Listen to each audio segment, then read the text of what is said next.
नमस्कार दोस्तों, रोहित है। आज मोस्ट इंपॉर्टेंट टॉपिक को कवर करेंगे जिसका नाम है बिहार इकोनॉमिक सर्वे 2023-24। मतलब जो 70वीं बीपीएससी आपका होने वाला है उसमें जो सर्वे से प्रश्न आएगा बिहार इकोनॉमिक सर्वे से वो है 2023-24। तो आज इसको हम लोग कवर करेंगे। मोस्ट इंपॉर्टेंट टॉपिक यही है क्योंकि इससे श्योर शॉर्ट क्वेश्चंस आते हैं। इसमें बहुत सारे फैक्ट्स होंगे, आंकड़े होंगे, जो मैं उम्मीद करता हूं कि जो भी रेलिवेंट फैक्ट्स होगा मैं आपको दूंगा। और आपको इन फैक्ट्स के अलावा कुछ भी करने की जरूरत नहीं है। देखो, फैक्ट्स का बॉम्बार्डमेंट है, उसमें 1 लाख फैक्ट होगा तो सब थोड़ी याद करोगे। जो काम का चीज है वो 700 पेज का डॉक्यूमेंट है, मैंने तुम्हारे लिए पढ़ लिया है, तुम उसको अच्छे से करना। कुछ भी समस्या होगा तो 9113430228 पे कॉन्टैक्ट कर सकते हो। ये हम लोगों का वेबसाइट है। हम लोग स्टार्ट करें उससे पहले ये जरूरी है कि अगर 2023-24 की बात हो रही है, इसका मतलब कि जो आंकड़ा होगा वो कब का होगा? 1 साल पहले का होगा। 2022-23 का आपके पास आंकड़ा इकोनॉमिक सर्वे में प्रस्तुत होता है। अगर आप ध्यान से देखें तो बहुत ऐसे आंकड़े होंगे जो 1 साल पीछे के होंगे। आप देखेंगे कि मैं 2021-22 का भी आंकड़ा प्रस्तुत करूंगा तो कोई कोई में आंकड़ा 2022-23 का नहीं होगा। In the absence of those datas 2021-22 का आंकड़ा लेकर इकोनॉमिक सर्वे बात करेगा। तो जो आगे के लेक्चर में मैं जब भी 2021-22 का बात करूंगा तो बाय डिफॉल्ट ये हो गया होगा कि 2022-23 का आंकड़ा उपलब्ध नहीं होगा सरकार के पास, तो सरकार 2021-22 का आंकड़ा ले रही है। या आंकड़ा कंप्लीटली अवेलेबल नहीं होगा तो 2021-22 का सरकार आंकड़ा लेकर चल रही है। जब हम 2023-24 की बात कर रहे हैं तो याद रखना कि आंकड़ा 1 साल पुराना होगा। तो 1 साल पहले जो सरकार ने पॉलिसीज बनाए हैं, जो स्कीम्स बनाए हैं, उसका एनालिसिस होगा। उसका आप सेगमेंटल वाइज पढ़ेंगे कि उसका पॉलिसी का इंपैक्ट क्या रहा है। पर इकोनॉमिक सर्वे क्यों बनता है? सबसे पहले आपके क्वेश्चन आता होगा कि इकोनॉमिक सर्वे क्यों बनता है, काहे प्रस्तुत होता है इकोनॉमिक सर्वे।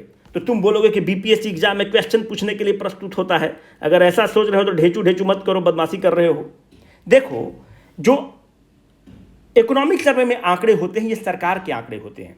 जब सरकार के आंकड़े होते हैं और सरकार का वित्त विभाग इसको प्रस्तुत करता है तो ऑब्वियसली है कि सरकार को बैड कलर में नहीं दिखाता होगा। आंकड़ा का थोड़ा बहुत ट्रिकिंग तो होता ही है। जैसे कि उदाहरण के तौर पर तुम देखोगे कि अनएम्प्लॉयमेंट रेट आपको 5% से कम बताया गया है बिहार का। आपको लगता है कि बेरोजगारी 5% से कम होगा अनएम्प्लॉयमेंट रेट का? बिल्कुल भी नहीं। आंकड़ों में थोड़ा बहुत फेरबदल चलता है, पर चूंकि सरकारी आंकड़ा है तो इसको हम लोग बेसिस मान के आगे के अपने पॉलिसीज को डिसाइड करते हैं। एक लाइन है कि तुम्हारी फाइलों में गांव का मौसम गुलाबी है। अदम गुंडवी की लाइन है कि तुम्हारी फाइलों में गांव का मौसम गुलाबी है, मगर ये आंकड़े झूठे हैं, ये दावा किताबी है। तो कुछ कुछ दावा आपको किताबी लगेगा, वो मैं आपके स्वविवेक पर छोड़ता हूं। जो इकोनॉमिक सर्वे में सरकारी दस्तावेज में जो डॉक्यूमेंट्स है मैं आपके समक्ष रखूंगा, बाकी आप उस पर निर्णय लेंगे। इकोनॉमिक सर्वे पहली बार बिहार में कब प्रस्तुत होता है?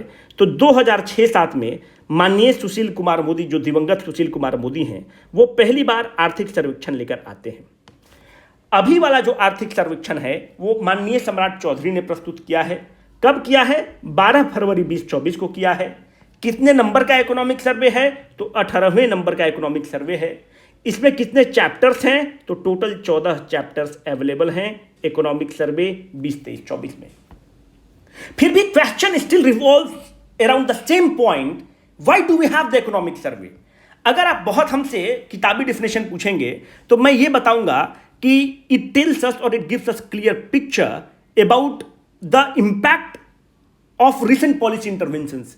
जो सरकार कोई नीति लेकर आई है, जैसे जल जीवन हरियाली मिशन लेकर आई है, तो उसका असेसमेंट तो होना चाहिए कि सरकार अगर मानते हैं कि 1000 करोड़ रुपया खर्च करी तो क्या उसका हमको आउटकम मिला। ये क्या बताता है? इकोनॉमिक सर्वे फ्यूचर प्रोस्पेक्ट्स क्या है उसके बारे में हम लोगों को दर्पण दिखाता है कि फ्यूचर प्रोस्पेक्टिव्स क्या हैं। ये बताता है कि जो आपने पिछले साल जो पॉलिसी बनाया था उसका क्या इंपैक्ट पड़ा है। It is an official document और official record of the development, है ना, कि भाई अर्थव्यवस्था कितने तेजी से बढ़ा, अर्थव्यवस्था कितने तेजी से घटा। तो ये हमें ऑफिशियल आंकड़ा देता है, एक तरह से एक आईना है, सरकार का आईना है। अब देखो, जब हम ये डिफिनेशन दिए तो तुम्हारे जहन में आ रहा होगा कि सर ये तो किताबी डिफिनेशन दे दी, हमको समझ में नहीं आया। जैसे देखो कि जो सीडी रेशियो है, credit to the deposit ratio Bihar का है, वो 55.6% है। आगे बताएंगे क्रेडिट डिपॉजिट रेशियो। इसका मतलब क्या हुआ कि 55.6% क्रेडिट डिपॉजिट रेशियो है। इसका मतलब कि बिहार में अगर 100 रुपया हम लोग जमा करते हैं तो 55 रुपया के आसपास, 55 रुपया 60 पैसा के आसपास हमको लोन के रूप में बैंक देता है। बाकी जो 45-46 रुपया होता है कहीं और लोन देता है, मानते हैं आंध्रा में देता है, तमिलनाडु में देता है, तेलंगाना में देता है। मेरे बंधु, मैं ये बताना चाहता हूं कि इकोनॉमिक सर्वे हमें एक क्लियर कट पिक्चर देता है कि जो बिहार की बदहाली है उसके पीछे एक कारण श्रम पलायन है, ब्रेन ड्रेन है।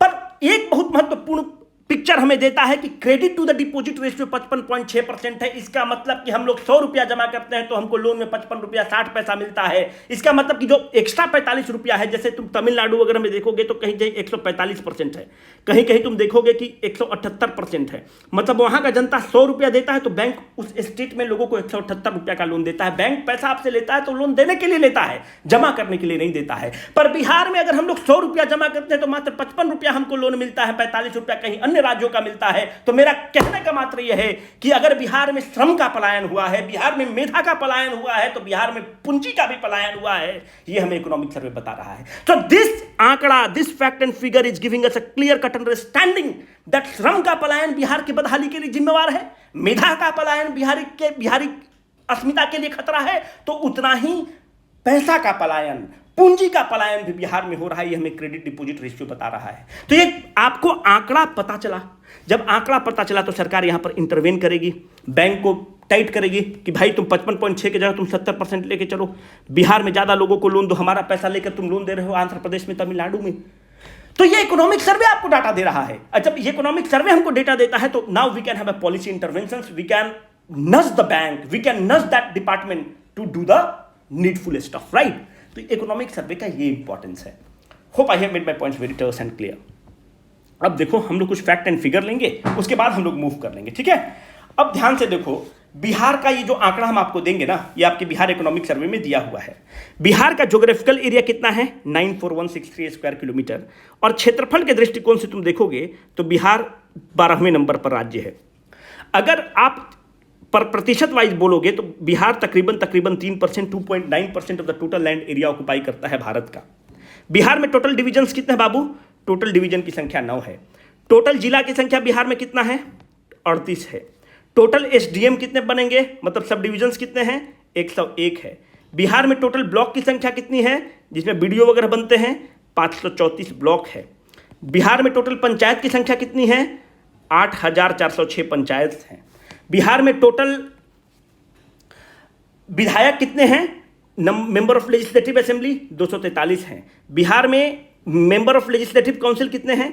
75 हैं। देखो ये सब कुछ वो आंकड़े हैं जो आपको पता होना चाहिए। और बिहार स्पेशल में हमने इसको बहुत डिटेल में, कितना कौन सा सीट रिजर्व है, मनिहारी रिजर्व है कि कटवरिया रिजर्व है, कौन जिला में है, तो बिहार स्पेशल में हमने बहुत डिटेल में आपको बता रखा है। आप जाकर वहाँ पर पढ़ सकते हैं और वो बहुत इंपॉर्टेंट टॉपिक है, उसको जरूर कर लीजिएगा। अगर कुछ भी दिक्कत होगा तो 9113430228 पर आप कॉन्टैक्ट कर लीजिएगा। अब ध्यान से देखो, ये हम आपको ब्रीफ ओवर आइडिया दिए। ये स्लाइड बहुत इंपॉर्टेंट है, इसको स्क्रीनशॉट लेके तुम रख सकते हो। देखो अगर तुम 2011 का सेंसस देखोगे तो 2011 का सेंसस हम लोग के लिए इंपॉर्टेंट है।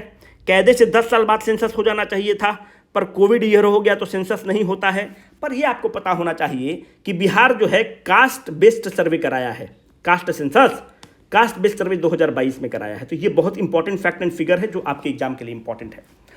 11 के सेंसस के हिसाब से हम लोग का 10.41 करोड़ के आसपास पॉपुलेशन है। एग्जैक्ट है 10, 40, 99, 452 जनसंख्या है। देश में हम लोग कितने नंबर पे हैं? देश में हम लोग 3rd नंबर पर हैं जनसंख्या के दृष्टिकोण से। तो 1 नंबर पे कौन है? Republic of the Uttar Pradesh है। 2 नंबर पे महाराष्ट्र है। 3 नंबर पे अपना मोहब्बत बिहार है। जनसंख्या के दृष्टिकोण से हम लोग 8.6% ऑफ द इंडियाज पॉपुलेशन है। पॉपुलेशन घनत्व की जो हमसे बात करोगे तो हमारा पॉपुलेशन घनत्व है 1106 पर स्क्वायर किलोमीटर। सॉरी, अगर तुम सेक्स रेशियो की बात करोगे, कितना पुरुष और महिला का लिंगानुपात है, तो 2011 के सेंसस के हिसाब से 918 है। ये सेंसस ऑलरेडी आपको पता होगा और हम लोगों ने आपको बता भी रखा है। तो ये सेंसस 11 का है। पर अगर आपसे एग्जाम में क्वेश्चन घुमाता है और टिल्ट करके आपसे पूछता है कि बताओ कास्ट बेस्ड सर्वे 2022 के हिसाब से बिहार का पॉपुलेशन कितना है, तो 13, 7, 25, 310, ये आंकड़ा को याद रखोगे पूछेगा, ढेचू ढेचू मत करना। अब देखो, एक नेशनल कमीशन ऑन पॉपुलेशन बना। हमको क्वेश्चन नंबर 1 का तुम कमेंट सेक्शन में वीडियो को पॉज करो और इसका उत्तर बताओ कि नेशनल कमीशन ऑन पॉपुलेशन का अध्यक्ष कौन होता है। देखो, अगर तुम कमेंट नहीं करोगे तो हमसे भी उम्मीद मत करना, एक तरफा प्यार नहीं चल सकता है। आप कमेंट करें, वीडियो को पॉज करो, पहला कमेंट कर दो कि कौन होता है। ऑप्शन हम दे रहे हैं, प्राइम मिनिस्टर होते हैं ए, बी ऑप्शन है राष्ट्रपति होते हैं प्रेसिडेंट, सी ऑप्शन हमने आपको दिया होम मिनिस्टर, और डी हमने ऑप्शन दिया चीफ मिनिस्टर। कमेंट करो, ABCD क्वेश्चन नंबर 1 का करो। देखो, जो पॉपुलेशन घनत्व है as per the national commission on population, जो कि बहुत इंपॉर्टेंट है, प्लीज इसको स्टार मार्क करके लिख लो, नहीं तो गलती मत करना। कितना है? 1388 हमारा घनत्व हो चुका है नेशनल कमीशन ऑन पॉपुलेशन के हिसाब से, 2011 सेंसस के हिसाब से नहीं। लिंगानुपात कितना है? 953। ये सारा आंकड़ा कैसे है? National commission on population. देखो, चित्कार मार के छाती पीट के बोल रहे हैं, वहां पर फिर मत बोलना कि मास्टर तुम बताया नहीं था। आपका इकोनॉमिक सर्वे में मेंशन है और यही सब चीज इंपॉर्टेंट है जो वहां से उठाकर आपसे पूछेगा और फिर आप बोलेंगे कि सर हमको सब पता नहीं, कहां से पूछ देता है। अब स्टार्ट करते हैं कुछ बेसिक चीजों से जो आपको पता होना चाहिए। जो वो चीजें पता रहेंगी तो आपके लिए सहूलियत रहेगा चीजों को अंडरस्टैंड करने के लिए। देखो, एक होता है सकल घरेलू उत्पाद, जिसको तुम GDP बोलते हो। जब राज्य के दृष्टिकोण से आओगे तो उसको राज्य सकल घरेलू उत्पाद बोलते हैं, जिसको तुम GSDP बोलते हो। देखो, हम 40 लेक्चर के आसपास लेकर हम तुमको पूरा इकोनॉमिक्स खत्म कर दिए हैं। ऐप पर जाना, तुम डेमो देख सकते हो। इकोनॉमिक्स बहुत इंपॉर्टेंट है, अगर कंसेप्ट नहीं समझ में आया है तो तुम झटका खा सकते हो, बाहर जा सकते हो। अभी जो रिसेंट BPSC का पैटर्न है उसमें इकोनॉमिक्स और ज्योग्राफी पर फोकस है, उसको कर लेना। हम ही इकोनॉमिक्स पढ़ाए हैं, उसको जाकर तुम वीडियो देख सकते हो, मॉड्यूलर कोर्स में अवेलेबल होगा। देखो, पहले क्या होता है GDP मतलब है कि मानते हैं कि ये हमारा एक देश है। शॉर्ट में बता रहे हैं, जो रेजोनेंस वगैरह है थोड़ा सा माफ कर दो, थोड़ा सा बताते रहे, नहीं तो नए लोग को कुछ भी समझ में नहीं आएगा। मानते हैं कि ये हमारा देश है और इस देश में मात्र 3 प्रोडक्ट प्रोड्यूस होता है ABC। ए आइटम 10 प्रोड्यूस होता है और उसका दाम है 10 रुपया, तो टोटल हो गया 100। बी आइटम भी 10 प्रोड्यूस होता है, इसका दाम है 5 रुपया, ये हो गया 50। सी आइटम 10 प्रोड्यूस होता है और इसका दाम है 1 रुपया, तो हो गया 10। मतलब हमने क्या किया कि कितना क्वांटिटी वो आइटम प्रोड्यूस होता है और उसका दाम कितना है, उन दोनों को मल्टीप्लाई कर देते हैं और जितना उस इकोनॉमी में, अर्थव्यवस्था में प्रोड्यूस हुआ है उस सब को जोड़ देंगे तो हमको GDP मिल जाता है, जिसको तुम सकल घरेलू उत्पाद बोलते हो। GSDP मतलब राज्य सकल घरेलू उत्पाद, हर स्टेट का अलग अलग होता है, इसी को तुम बाबू GDP कहते हो, इसको तुम जोड़ लेते हो, that is called as GDP। पर मेरा आपसे प्रश्न ये है कि भैया मानते हैं कि GDP, मानते हैं कि इस देश में 10 आइटम प्रोड्यूस हो रहा था, 100 आइटम प्रोड्यूस हो रहा था, उस आइटम का दाम 10 रुपया था। ये दाम कब है? 2011-12 में मानते हैं कि दाम 10 रुपया था। अभी तुम कहां हो? 2000 मानते हैं कि 23 में जो क्वांटिटी 100 आइटम प्रोड्यूस हो रहा था, एक ऐसा देश है जहां पे मात्र एक ही आइटम प्रोड्यूस होता है जिसका नाम है A। 100 आइटम था, उसका दाम 11-12 में 10 रुपया था। अभी उसकी संख्या है कि 90 आइटम प्रोड्यूस हो रहा है और उसका दाम जो है बढ़ के हो गया है 15 रुपया। तो 11-12 में चूंकि वह अर्थव्यवस्था मात्र एक आइटम प्रोड्यूस कर रहा था, जितना आइटम रहता उसको जोड़ देते तो उसका GDP का वैल्यू कितना है? 1000 रुपया। अभी उसका वैल्यू कितना है? 15-1 तो 1350 रुपया। तुम बताओ, 22-23 में अर्थव्यवस्था का साइज बड़ा हो गया, GDP बड़ा हो गया, पर 11-12 में 1000 रुपया था, अभी 1350 हो गया है। मेरे बंधु, हमको ये बताओ कि भाई कायदे से क्वांटिटी तो घटा। मानते हैं कि इस 100 आइटम को प्रोड्यूस करने के लिए इस देश में 10 फैक्ट्री था, एक फैक्ट्री 10 आइटम को प्रोड्यूस कर रहा था, 10 फैक्ट्री था। अब 90 आइटम प्रोड्यूस कर रहा है, इसका मतलब कि यहां पर 9 फैक्ट्री होगा, एक फैक्ट्री बंद हुआ होगा, तो एक फैक्ट्री में जो लोग काम कर रहे होंगे वो बेरोजगार हुए होंगे। तो कायदे से क्या हो रहा है, ये अर्थव्यवस्था 22-23 में कमजोर हुई है, क्योंकि 10 फैक्ट्री की जगह 9 फैक्ट्री है। जब 9 फैक्ट्री है तो एक फैक्ट्री कम टैक्स भी दे रहा होगा सरकार को, एक फैक्ट्री में जो लोग काम कर रहे होंगे वो बेरोजगार भी हुए होंगे। पर GDP के दृष्टिकोण से ये संख्या ज्यादा है, GDP के दृष्टिकोण से ये संख्या कम है, जबकि यहां पर 10 फैक्ट्री काम कर रहे थे, यहां पे 9 फैक्ट्री काम कर रहा है। इसका मतलब कि there is something fishy, there is something wrong. Are you getting this? हम लोग क्या कर रहे हैं कि नहीं, क्वांटिटी वही रखिए, पर 20-23 में दाम 11-12 वाला से तुलना किया जाए। 11-12 में मानते हैं दाम 10 रुपया था, तो अभी 20-23 में GDP आपका 900 रुपया हो गया। It is giving us the clear picture, because हमने प्राइस को सेम रखा, हम क्वांटिटी पर डिसाइड कर रहे हैं कि क्वांटिटी कितना प्रोड्यूस किया, क्योंकि क्वांटिटी ज्यादा प्रोड्यूस करेगा तो ज्यादा फैक्ट्री लग रहा होगा, ज्यादा फैक्ट्री लग रहा होगा तो सरकार को ज्यादा टैक्स मिल रहा होगा, ज्यादा लोग नौकरी कर रहे होंगे. सो दिस आंकड़ा is giving me the more clear picture, it because this आंकड़ा is taking care of the inflation. ये आंकड़ा इन्फ्लेशन को भी काउंट कर रहा है कि नहीं, ये आंकड़ा इन्फ्लेशन को काउंट कर रहा है, पर ये आंकड़ा आपका इन्फ्लेशन को नहीं काउंट कर रहा है. कह रहा है कि जो 11-12 में दाम था उसी के तुलना में बताओ. जब उसके तुलना में बताओ तो ये तुमको बता रहा है कि नहीं, 900 रुपया जीडीपी है. इसका मतलब कि कोई ना कोई फैक्ट्री बंद हुआ होगा, तुम्हारी अर्थव्यवस्था में प्रॉब्लम चल रही. इसका मतलब कि तुमने क्या किया, क्वांटिटी तो तुमने रखा जितना प्रोड्यूस कर रहे हो, into the price of the base year तुमने रखा. Price of the base year, हमने एक बेस ईयर मान लेते हैं 11-12 में. जैसे तुम बोलते हो कि हम 10वां के तुलना में हमको परसेंटेज बढ़ा, ग्रेजुएशन में 10वां के तुलना में मेरा परसेंटेज घटा, 10वां के तुलना में परसेंटेज मैट्रिकुलेशन का तुलना में हमारा पीजी में बढ़ा कि घटा, एक बेस मान रहे हो. तो जो भी तुम बेस ईयर मानोगे उसके तुलना में तुम जब काउंट करते हो तो यहां पर तुम इसको क्या बोलते हो, it is giving you the real picture of the economy. Hence it is called as the real GSTP, because it is taking care of the inflation. अभी भले दाम 15 रुपया है पर वो बेस ईयर का दाम ले रहा है. This is called as the real GSTP. So real GSTP इसको तुम कह रहे हो. नॉमिनल जीएसटीपी क्या करते हो, quantity into the price in the present year. जो भी क्वांटिटी तुमने प्रोड्यूस किया इस साल 2023 में और इसी साल का तुमने प्राइस ले लिया, इसको तुम बाबू कहते हो नॉमिनल जीडीपी. अब बताओ कि नॉमिनल जीडीपी बड़ा होगा कि रियल जीडीपी बड़ा होगा. ऑब्वियसली यूजुअली नॉमिनल जीडीपी बड़ा होगा, हमेशा नहीं होगा पर नॉमिनल जीडीपी यूजुअली बड़ा होता है. नॉमिनल जीडीपी बड़ा होता है तो सरकार नॉमिनल जीडीपी को बताना पसंद करती है, रियल जीडीपी को बताना नहीं पसंद करती है.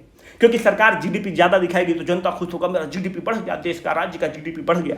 पर एक्चुअल पिक्चर तुमको रियल जीडीपी देता है. तो real GDP is nothing but it is a nominal GDP adjusted for the inflation, है ना. इसी को तुम बाबू कहते हो रियल जीडीपी. अभी तुमको देखो ये बड़ा कंसेप्ट है, इसको हम 1 घंटा में समझाए हुए हैं. अब हम इसको 5 मिनट में तो समझा नहीं सकते हैं, यूट्यूब पर जाना है. अगर नहीं समझ में आया होगा तो या तो तुम वहाँ पर जाकर देख लेना, वीडियो को ऐप पर जाकर देख लेना, नहीं तो हम तुमको ऐसे ही करके निकालेंगे और तुम इसको याद कर लेना. Nominal GDP, quantity into the price. Quantity in the present year, जिस साल में कैलकुलेट कर रहे हो 24 में कर रहे हो तो 24 का quantity into the price of that year. Real GDP, quantity of this year, 20-23-24 का निकाल रहे हो, अगर मानते हैं अभी 24 का निकालो तो 20-24 में जो quantity into the price of the base year. कौन सा बेस ईयर है, 11-12 की तुलना में. तो तुमको महंगाई का जो इफेक्ट होता है उसको बाहर कर देता है ये. तो ये तुमको रियल जीडीपी कहलाता है. उसी तरह से there is something called as the NSDP. ठीक है, जो एनएसडीपी होता है वो जीडीपी माइनस डिप्रिसिएशन होता है. यहां पर जीएसडीपी हो जाएगा, जीडीएसडीपी माइनस डिप्रिसिएशन. जैसे अगर तुमने कल कोई कार खरीदा 10 लाख का, तो 1 साल बाद उसका कार का दाम 11 लाख हो जाएगा कि घटेगा. जब बेचने जाओगे तो 9 लाख में बिकेगा, मतलब कार डिप्रिसिएटिंग एसेट है. 3 साल बाद जाओगे तो 8 लाख में बिकेगा. जैसे तुम आईपैड खरीदे हो तो क्या इसका दाम बढ़ेगा कि घटेगा, घटेगा क्योंकि डिप्रिसिएटिंग एसेट है. तो NSDP is the GDP minus depreciation. NSDP GSDP minus depreciation, उसको तुम एनएसडीपी कहते हो. ये सब हमने बता रखा है. मानते हैं कि जीएसडीपी मानते हैं हमारा अर्थव्यवस्था का 1000 है और इस देश में 10 लोग रहते हैं. हमारा मानते हैं कि जीएसडीपी 1000 रुपया है पर इस देश में मात्र इसमें 100 लोग रहते हैं. तो तुम बताओ ये जो ए देश अच्छा है कि बी देश अच्छा है. तुम बोलोगे सर इसका भी जीएसडीपी है 1000, इसका भी जीएसडीपी 1000, दोनों देश अच्छा है. नहीं, यहां पर व्यक्ति आय क्या है जीएसडीपी, 1000 भागा 10. तो इसको क्या कहते हो, जीएसडीपी पर कैपिटा, मतलब एक व्यक्ति का जीएसडीपी आ रहा है 100 रुपया. यहां पर कितना आ रहा है, 1000 भागा में 100, तो यहाँ पर 10 रुपया आ रहा है. तो यहाँ पर प्रति व्यक्ति ज़्यादा है तो ये देश अच्छा है इसके तुलना में. तो GSDP per capita is a better indicator which tells about the might and the condition of the people in that economy. तो मतलब GSDP divided by the population is called as the GSDP per capita. NSDP is GSDP minus depreciation is called as the NSDP. बाकी हम 1 घंटा का सबका video लिए हम नहीं बता सकते हैं, टाइम का कंस्ट्रेंट है, माफ करना. फिर आगे हम जाएंगे तो तुमसे प्राइमरी सेक्टर की बात करेंगे कि प्राइमरी सेक्टर क्या होता है. देखो प्राइमरी सेक्टर वो होता है जो डायरेक्टली नेचुरल रिसोर्स को इस्तेमाल करता है, उसको तुम बाबू प्राइमरी सेक्टर बोलते हो. जैसे कि एग्रीकल्चर में तुम डायरेक्टली नेचुरल रिसोर्स को इस्तेमाल करते हो, फिशिंग में तुम डायरेक्टली नेचुरल रिसोर्स को इस्तेमाल करते हो, फॉरेस्ट्री में सीधे नेचर को इस्तेमाल करते हो. तो जहां पर डायरेक्टली नेचर इन्वॉल्व है, where you are directly using the natural resource, that is called as the primary resource, primary sector. और जो प्राइमरी सेक्टर में जो लोग काम करते हैं उनको रेड कलर्ड प्रोफेशनल्स बोलते हैं। बहुत इंपॉर्टेंट है, इसको ध्यान रखना। इसको भी हमने बता रखा है, पर हम आपको एक ब्रीफ ओवरव्यू दे रहे हैं क्योंकि इनका कंट्रीब्यूशन हम आगे बताएंगे, तो आप समझ लीजिएगा। सेकेंडरी सेक्टर बाबू क्या होता है? Finish product are made from the natural material. आप नेचुरल मटेरियल को लिए, उसको मैन्युफैक्चर कर दिए, उसमें कुछ वैल्यू ऐड कर दिए, उसको आप सेकेंडरी सेक्टर कहते हैं। जैसे कि वाइल रिफाइनरी, आप क्रूड ऑयल लिए, इसको रिफाइन कर दिए। आप आयरन लिए, आप आयरन से स्टील बना दिए, वैल्यू ऐड कर दिए। आपने कोई केमिकल्स बना दिया, this are nothing but the secondary sectors हैं। टर्शियरी सेक्टर क्या है? उदाहरण के तौर पर टर्शियरी सेक्टर क्या हो सकता है? रेलवे हो सकता है, रोड हो सकता है, होटल्स हो सकता है, रेस्टोरेंट होता है, जो प्राइमरी सेक्टर और सेकेंडरी सेक्टर को क्या प्रदान करता है? सर्विस प्रदान करता है। जो टर्शियरी सेक्टर के लोग होते हैं इनको हम लोग व्हाइट कलर्ड प्रोफेशनल्स बोलते हैं। सेकेंडरी सेक्टर के जो प्रोफेशनल्स होते हैं इसको क्या बोलते हो तुम? ब्लू कलर्ड प्रोफेशनल्स बोलते हो। एक और न्यूज में चल रहा है पिंक कलर्ड प्रोफेशनल्स। जो नर्स हैं उनको पिंक कलर्ड प्रोफेशनल्स बोलोगे, फ्लोरिस्ट हैं उनको बोलोगे, बेबी सिटर्स हैं, है ना, इनको तुम पिंक कलर्ड प्रोफेशनल्स बोलते हो। अब आगे हम लोग मूव करते हैं कुछ फैक्ट एंड फिगर जो हम लोग के एग्जाम के लिए बहुत इंपॉर्टेंट है, जो आपको आना ही चाहिए। देखो, GSDP current price. Current price सकल राज्य घरेलू उत्पाद, करेंट प्राइस मतलब क्या हो गया बाबू? Quantity into price of base year तुम लेते हो। जब price of the base year लेते हो तो क्या हो गया? इसको तुम बोलते हो रियल जीएसडीपी। आपने लिया बाबू quantity into price of present year, अभी वाला, तो इसको तुम क्या बोलते हो? Nominal GDP. इसको याद रखना, नॉमिनल जीएसडीपी राज्य है तो quantity into the price of the base year is called the real GSDP, क्योंकि इन्फ्लेशन को खत्म कर दे रहा है। और quantity in the price of the present year अभी लोगे तो क्वांटिटी अभी प्रेजेंट साल का लोगे, यहां भी क्वांटिटी प्रेजेंट साल का लोगे। तो जीएसडीपी करेंट प्राइस पर तुम देखोगे तो अपने बिहार का है 75,1396, 75,1396 करोड़ रुपया है। इसको तुम 7.5 लाख करोड़ भी लिख सकते हो अप्रोक्सीमेटली, ऐसे याद रखना 7.5 लाख करोड़ रुपया। This is estimated to grow by 15.5%। जो रियल जीएसडीपी है इट इज 4.4 लाख करोड़। अगर एग्जैक्ट तुम याद करना चाहते हो तो 44,247 crore. It is estimated to grow by 10.6%। तो ये जो हम आंकड़ा कब का बाबू आपको बता रहे हैं? 2022-23 का आंकड़ा है ना, आंकड़ा 2022-23 का है, इसको ध्यान में रखना। एनएसडीपी क्या है? 68, याद करना पड़ेगा, जो हम आंकड़ा आपको देंगे याद आपको करना पड़ेगा, 1761 करोड़। रियल एनएसडीपी क्या है? 39,414 crore. Nominal GSDP per capita, मतलब नॉमिनल जीएसडीपी समझ रहे हो ना, ये वाला बाई पॉपुलेशन से जब तुम डिवाइड उसको कर दिए तो ये बचा आपको 59,637 crore. Real GSDP per capita is 35,119 crore. बहुत इंपॉर्टेंट है, इसको ध्यान रखना। This is estimated to grow by 13.9%, this is estimated to grow by 9%। देखो याद करना पड़ेगा, इसमें कुछ नहीं कर सकते हैं। अगर तुमको इंडिया का आप याद करना चाहते हो तो इंडिया का है ₹172,276, इंडिया का है ₹98,374। ये आपको याद करना पड़ेगा, आपके पास कोई विकल्प नहीं है, हम लोग कुछ नहीं कर सकते हैं। अभी हमने आपको प्राइमरी सेक्टर, टर्शियरी सेक्टर और सेकेंडरी सेक्टर के बारे में बताया। 22-23 का आंकड़ा है। जब 22-23 का बाबू आंकड़ा है तो कुछ फैक्ट याद कर लो जो तुम्हारे एग्जाम में पूछेगा। टर्शियरी सेक्टर का कंट्रीब्यूशन कितना है बिहार की इकोनॉमी में? तकरीबन 60%। सेकेंडरी सेक्टर का तकरीबन 20%। प्राइमरी सेक्टर का तकरीबन 20%। तो कुछ लोग बोलेगा कि तकरीबन क्या होता है, एग्जैक्ट बताइए ना। तो बाबू सेकेंडरी सेक्टर का है 20.04%, है ना, कुछ लोग मरते रहता है आंकड़ा के लिए। प्राइमरी सेक्टर का है 19.97%।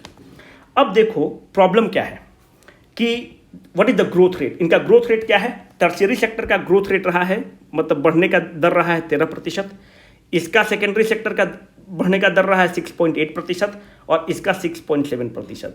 हम ज़्यादा आपसे आंकड़ा नहीं याद कराएंगे, ये आंकड़ा दोनों बहुत इंपॉर्टेंट है, इसलिए आपको याद करना पड़ेगा। ये पूरा ही टेबल आपको याद करना पड़ेगा, आपके पास कोई विकल्प नहीं है, जहां पर विकल्प रहेगा हम आपको बता देंगे कि आप उसको स्किप कर सकते हैं। देखो एक नया टर्म था ग्रॉस फिक्स्ड कैपिटल फॉर्मेशन, मतलब इकोनॉमिक सर्वे इसको एम्फसाइज किया है। ग्रॉस फिक्स्ड कैपिटल फॉर्मेशन का बाबू मतलब क्या होता है, 2022-23 में अगर बिहार का तुम ग्रॉस फिक्स्ड कैपिटल फॉर्मेशन देखोगे तो the gross fixed capital formation of the Bihar is 4.7% of the GSDP। This आंकड़ा is very important, please keep this in mind. अगर अमाउंट में तुम देखोगे तो इट इज ₹35,343 करोड़। ठीक है, अब देखो ग्रॉस फिक्स्ड कैपिटल फॉर्मेशन क्या होता है, इसको हिंदी में बोलते हैं सकल अस्थायी पूंजी निर्माण। हिंदी माध्यम सकल अस्थायी पूंजी निर्माण, मतलब it is that part of the GSDP which is use to create the new GDP। जैसे अगर हमने 100 रुपया GDP है हमारा, इस 100 रुपया में से हम निकाल के कुछ मशीन खरीद लेते हैं, हमने कुछ इक्विपमेंट खरीद लिया, तो भाई ये जो नया मशीन और इक्विपमेंट खरीदेंगे ये नया प्रोडक्ट आपको बनाएगा, नया क्वांटिटी प्रोड्यूस करेगा, और फिर उसको तुम दाम से मल्टीप्लाई करोगे तो नया GDP बना रहा है। तो that part of the GDP which is being invested to create a new GDP is called as the gross fixed capital formation. 4.7% of the GSDP है gross fixed capital formation. Gross fixed capital formation जितना ज्यादा अच्छा रहेगा वह अर्थव्यवस्था उतना अच्छा होता है, क्योंकि उस पैसे को आप कंज्यूम नहीं कर रहे हैं, you are reinvesting to create a new GDP in the next year. तो इस चीज को आप ध्यान रखना। अब 2-3 चीज और है। अब तुम 21-22 का आंकड़ा देखो, है ना, अभी तक तो हम तुमको 22-23 का आंकड़ा तुमको दे दिया ना। अब देखो 21-22 का आंकड़ा अपना इकोनॉमिक सर्वे बात करता है। इंडिया का अगर तुम देखोगे ना प्राइमरी सेक्टर में कंट्रीब्यूशन, ये प्राइमरी सेक्टर की मैं बात कर रहा हूं, तो 17.8% है। अब तुम बोलोगे क्यों, थोड़ा सा एनालिसिस जरूरी, तो केवल फैक्ट हमको भी मजा नहीं आएगा, तुमको भी नहीं मजा आएगा। बिहार में प्राइमरी सेक्टर का कंट्रीब्यूशन है बाबू 20.7%। टर्शियरी सेक्टर का इंडिया में कंट्रीब्यूशन है 53%। बिहार का कंट्रीब्यूशन है 58.6%। अब आप पूछें कि क्या ये आंकड़ा याद करना है, बिल्कुल भी ये आंकड़ा इंपॉर्टेंट नहीं है, आप इसको मत याद करिएगा। आपके लिए जो आंकड़ा इंपॉर्टेंट है ये वाला था जो हमने बता दिया, इस समझने के लिए हम आपको बता रहे हैं। देखो शेयर इन एम्प्लॉयमेंट क्या है, 45.8% था। 21-22 का ये बाबू आंकड़ा है ना, पीछे है, और ये वाला देखो 22-23 का आंकड़ा है, बार बार इंफसाइज कर रहे हैं। 45.8% जो है पॉपुलेशन का शेयर था, यहाँ पर 47.8% था। अभी समझाएंगे, घबराना मत, छाती मत पीटने लगना। यहाँ पर टर्शियरी सेक्टर का 29.7% था, और बिहार के केस में 26.3% था। हम ये बताना चाहते हैं कि प्राइमरी सेक्टर मतलब एग्रीकल्चर वगैरह क्या है, उसका 100 रुपया में 17 रुपया कंट्रीब्यूशन है, और उस पर लोग कितना डिपेंडेंट है, 100 में 45 लोग डिपेंडेंट है। टर्शियरी सेक्टर में 100 रुपया में 53 रुपया ये अकेला सेक्टर कंट्रीब्यूट करता है, और इस सेक्टर पर डिपेंडेंट लोग कितने हैं, मात्र 29 लोग। इसका कंट्रीब्यूशन कम, डिपेंडेंट लोग ज्यादा, इसका कंट्रीब्यूशन ज्यादा, डिपेंडेंट लोग कम। यही प्रॉब्लम है इंडियन इकोनॉमी और बिहार इकोनॉमी का। मैक्सिमम लोग खेती कर रहे हैं, पर खेती का कंट्रीब्यूशन इकोनॉमी में बहुत कम है। जब कंट्रीब्यूशन कम है तो उसका रिवार्ड कम है, तो इसीलिए लोग गरीबी में जी रहे हैं। प्रॉब्लम यह है कि प्राइमरी सेक्टर का कंट्रीब्यूशन कम है, लोग उस पर ज्यादा डिपेंडेंट है, एग्रीकल्चर पर लोग ज्यादा डिपेंडेंट है। टर्शियरी सेक्टर में इसका कंट्रीब्यूशन ज्यादा है, पर इस पर लोग कम डिपेंडेंट है। क्यों लोग कम डिपेंडेंट है, क्योंकि लोगों के पास सेकेंडरी सेक्टर के, टर्शियरी सेक्टर के लिए क्या चाहिए, स्किल्स चाहिए होता है। Tertiary sector it is skills चाहिए होता है, सॉफ्टवेयर चलाने आना चाहिए, कंप्यूटर चलाने आना चाहिए, अगर स्टूडेंट हो तो ऑनलाइन बुकिंग करने आना चाहिए, कोई वीवो चलाना चाहिए, ओयो चलाना चाहिए, पर लोगों के पास स्किल्स कम है। जब लोगों के पास स्किल्स कम है तो यहां पर लोग को देखोगे कि धनी है, क्योंकि ये सेक्टर ज्यादा कंट्रीब्यूट करता है तो अपने एम्प्लॉय को ज्यादा रिवार्ड्स भी करता है, और कम लोग भी डिपेंडेंट है, तो ये उसका कारण है। ये हम बताना चाहते थे। ये आंकड़ा आपके लिए इंपॉर्टेंट नहीं है, आपके लिए ये आंकड़ा इंपॉर्टेंट है। गधा की तरह बार बार इंफेसाइज कर रहे हैं, क्योंकि हम नहीं चाहते हैं कि आपका जो लिमिटेड बिट है इन सब फालतू चीजों में बर्बाद हो। देखो फोकस करो कैमरामैन, ये बहुत जरूरी है, फोकस करो। ये जो आंकड़ा है इंपॉर्टेंट है, इसको याद रखना। देखो इकोनॉमिक सर्वे 23-24 अपना बिहार का क्या कहता है कि Bihar is estimated to grow at the rate of 10.6%। और Bihar is estimated to grow at the rate of 10.6%। India is estimated to grow at 7.2%। Bharat 7.2% से एस्टिमेट कर रहा है ग्रो करने का, बिहार 10.6% से ग्रो करेगा। तो तुम बोलोगे ईयरवा तो बताइए महाराज, कब, 2022-23 का हम आंकड़ा बता रहे हैं, और ये आंकड़ा बहुत इंपॉर्टेंट है, इसको स्टार मार्क करके नोट कर लो कि बिहार 10.6% से एस्टिमेट किया जा रहा है ग्रो करने के लिए। पर यहां पर एक और आंकड़ा बहुत इंपॉर्टेंट है 5.4% का। देखो 2011-12 से लेके 10 साल में 2022-23 तक ये आंकड़ा तुमको दिया जा रहा है। बिहार का जो एवरेज ग्रोथ रेट रहा है, एवरेज हम बात बोल रहे हैं, 5.4% रहा है। This data is also very important. The average growth rate of the Bihar in 10 years from 11-12 to 22-23 is 5.4%, क्योंकि आपके एग्जाम में वो ट्रेंड आपसे पूछ रहा है। जबकि 22-23 में the estimated growth rate of the Bihar is 10.6%, why India will be growing at 7.2%। तो इंडिया को हम लोग सुपरसीड कर रहे हैं, और जहां भी बिहार एक नंबर पे रहेगा इंडिया को सुपरसीड करेगा। आपके एग्जाम में वहां से क्वेश्चन बनता है, please keep this in mind. इसीलिए कैमरामैन फोकस करो। अब थोड़ा सा इन्फ्लेशन पे आ जाते हैं। महंगाई और इन्फ्लेशन पे थोड़ा सा आपसे हम डिस्कस कर लेना चाहते हैं, उसके बाद फिर हम लोग आपको ज़्यादा परेशान भी नहीं करेंगे, है ना। आप भी गाली देंगे लेकिन क्या करिएगा, इसमें कुछ फैक्ट तो याद करना पड़ेगा। देखो, इन्फ्लेशन के बारे में तुमको 2-3 वीडियो में हम पूरा बताएं कि होलसेल प्राइस इन्फ्लेशन क्या होता है, कोर इन्फ्लेशन क्या होता है, सीपीआई क्या होता है, मोटा मोटी तुमको बताते हैं। इन्फ्लेशन को कौन देता है बाबू? सेंट्रल स्टैटिस्टिकल ऑफिस इन्फ्लेशन की संख्या को देता है। हमने आपको बताया था कि अर्बन इन्फ्लेशन भी होता है, ग्रामीण होता है, ओवरऑल होता है। तो अर्बन इन्फ्लेशन बिहार में कितना है? 5.6%। ग्रामीण इन्फ्लेशन उससे कम होगा, गांव में सस्ता चीज़ें रहती हैं। ओवरऑल इन्फ्लेशन क्या रहेगा? 5.5%। ये आंकड़ा नहीं रटोगे, ये आंकड़ा नहीं रटोगे, ये आंकड़ा आपको रटना पड़ेगा, आपके पास कोई विकल्प नहीं है। 5.5% वाला इंडिया कितने से हो रहा होगा? इंडिया का इन्फ्लेशन है 5%। याद रखना, ये जो हम आंकड़ा आपको दे रहे हैं बाबू, ये सितंबर 2022 से लेके 2023 सितंबर तक का है। जब भी महंगाई की हम बात कर रहे हैं तो हम आपसे कंज्यूमर प्राइस इंडेक्स की बात कर रहे हैं। कंज्यूमर प्राइस इंडेक्स को कौन करता है? मॉनेटरी पॉलिसी कमेटी इसको डिसाइड करता है कि क्या सीपीआई रहेगा। मॉनेटरी पॉलिसी कमेटी का टारगेट क्या दिया है कि आप 2 से 6% के बीच में आपको इन्फ्लेशन रखना है। इसके लिए RBI repo rate, reverse repo rate के साथ छेड़छाड़ करता है, खेलता है। पर आरबीआई का ये मैंडेट हो चुका है कि आपको महंगाई 2 से 6% के बीच में ही रखना है। अब क्यों 2 से 6% के बीच में रखना है, ये सब हम पहले बता चुके हैं, हम फिर से नहीं बताएंगे क्योंकि बहुत बड़ा वीडियो हो जाएगा, फिर तुम हमको गाली दोगे। जो सबसे इंपॉर्टेंट हमसे तुम पूछोगे कि सर स्लाइड बता दीजिए, तो ये वाला स्लाइड सबसे इंपॉर्टेंट है। पंकज त्रिपाठी भी कह रहा है बिहार के आर्थिक सर्वेक्षण का सबसे महत्वपूर्ण तथ्य। अब देखो, कौन सा राज्य या अपने राज्य में कौन सा जिला सबसे अमीर है, ये बहुत इंपॉर्टेंट है। देखो, बेस ईयर 11-12 लिया गया है और 21-22 का आंकड़ा है, यही सबसे रिसेंट आंकड़ा है, इसलिए हमने आपको पहले बता रखा है। एग्जाम में आपसे यही पूछेगा। सबसे अमीर जिला पटना, सबसे गरीब जिला शिवहर, सबसे ज्यादा पेट्रोल कौन कंज्यूम करता है? पटना, सबसे कम बांका, सबसे ज्यादा डीजल कौन करेगा? पटना। ऑब्वियसली है यार, पटना ही कैपिटल है, सबसे ज्यादा जनसंख्या वहीं रहेगा ना। सबसे कम शिवहर। एलपीजी पटना, सबसे कम अररिया। अब देखो, 1 पे पटना, 2 पे बेगूसराय, 3 पे मुंगेर, ये दोनों, ये सब आंकड़ा मत याद करना, ज़्यादा बीट को मत बर्बाद करो। 1 नंबर वाला याद करना, सबसे कम, सबसे ज़्यादा, सबसे कम, सबसे ज़्यादा, सबसे कम, सबसे ज़्यादा, सबसे कम। स्क्रीनशॉट ले लो, एग्जाम में पूछेगा, फिर बाद में तुम बोलना कि मास्टर साहब आपने तो कुछ बताया ही नहीं था कि कौन इंपॉर्टेंट है कौन इंपॉर्टेंट नहीं है। अब दिमाग का लिमिटेड बिट है, उसको बर्बाद करते रहो ये सब सारा चीज़ में कि सर ये चीज़। अरे लिमिटेड बिट है, उसको होशियारी से खर्चा करो, है ना। अब हम लोग स्टेट फाइनेंसेस पे आ जाते हैं, चैप्टर नंबर 2। देखो, टोटल एक्सपेंडिचर बिहार सरकार 20-22-23 में क्या कर किया है? 20-22-23 में टोटल एक्सपेंडिचर कितना है बिहार का?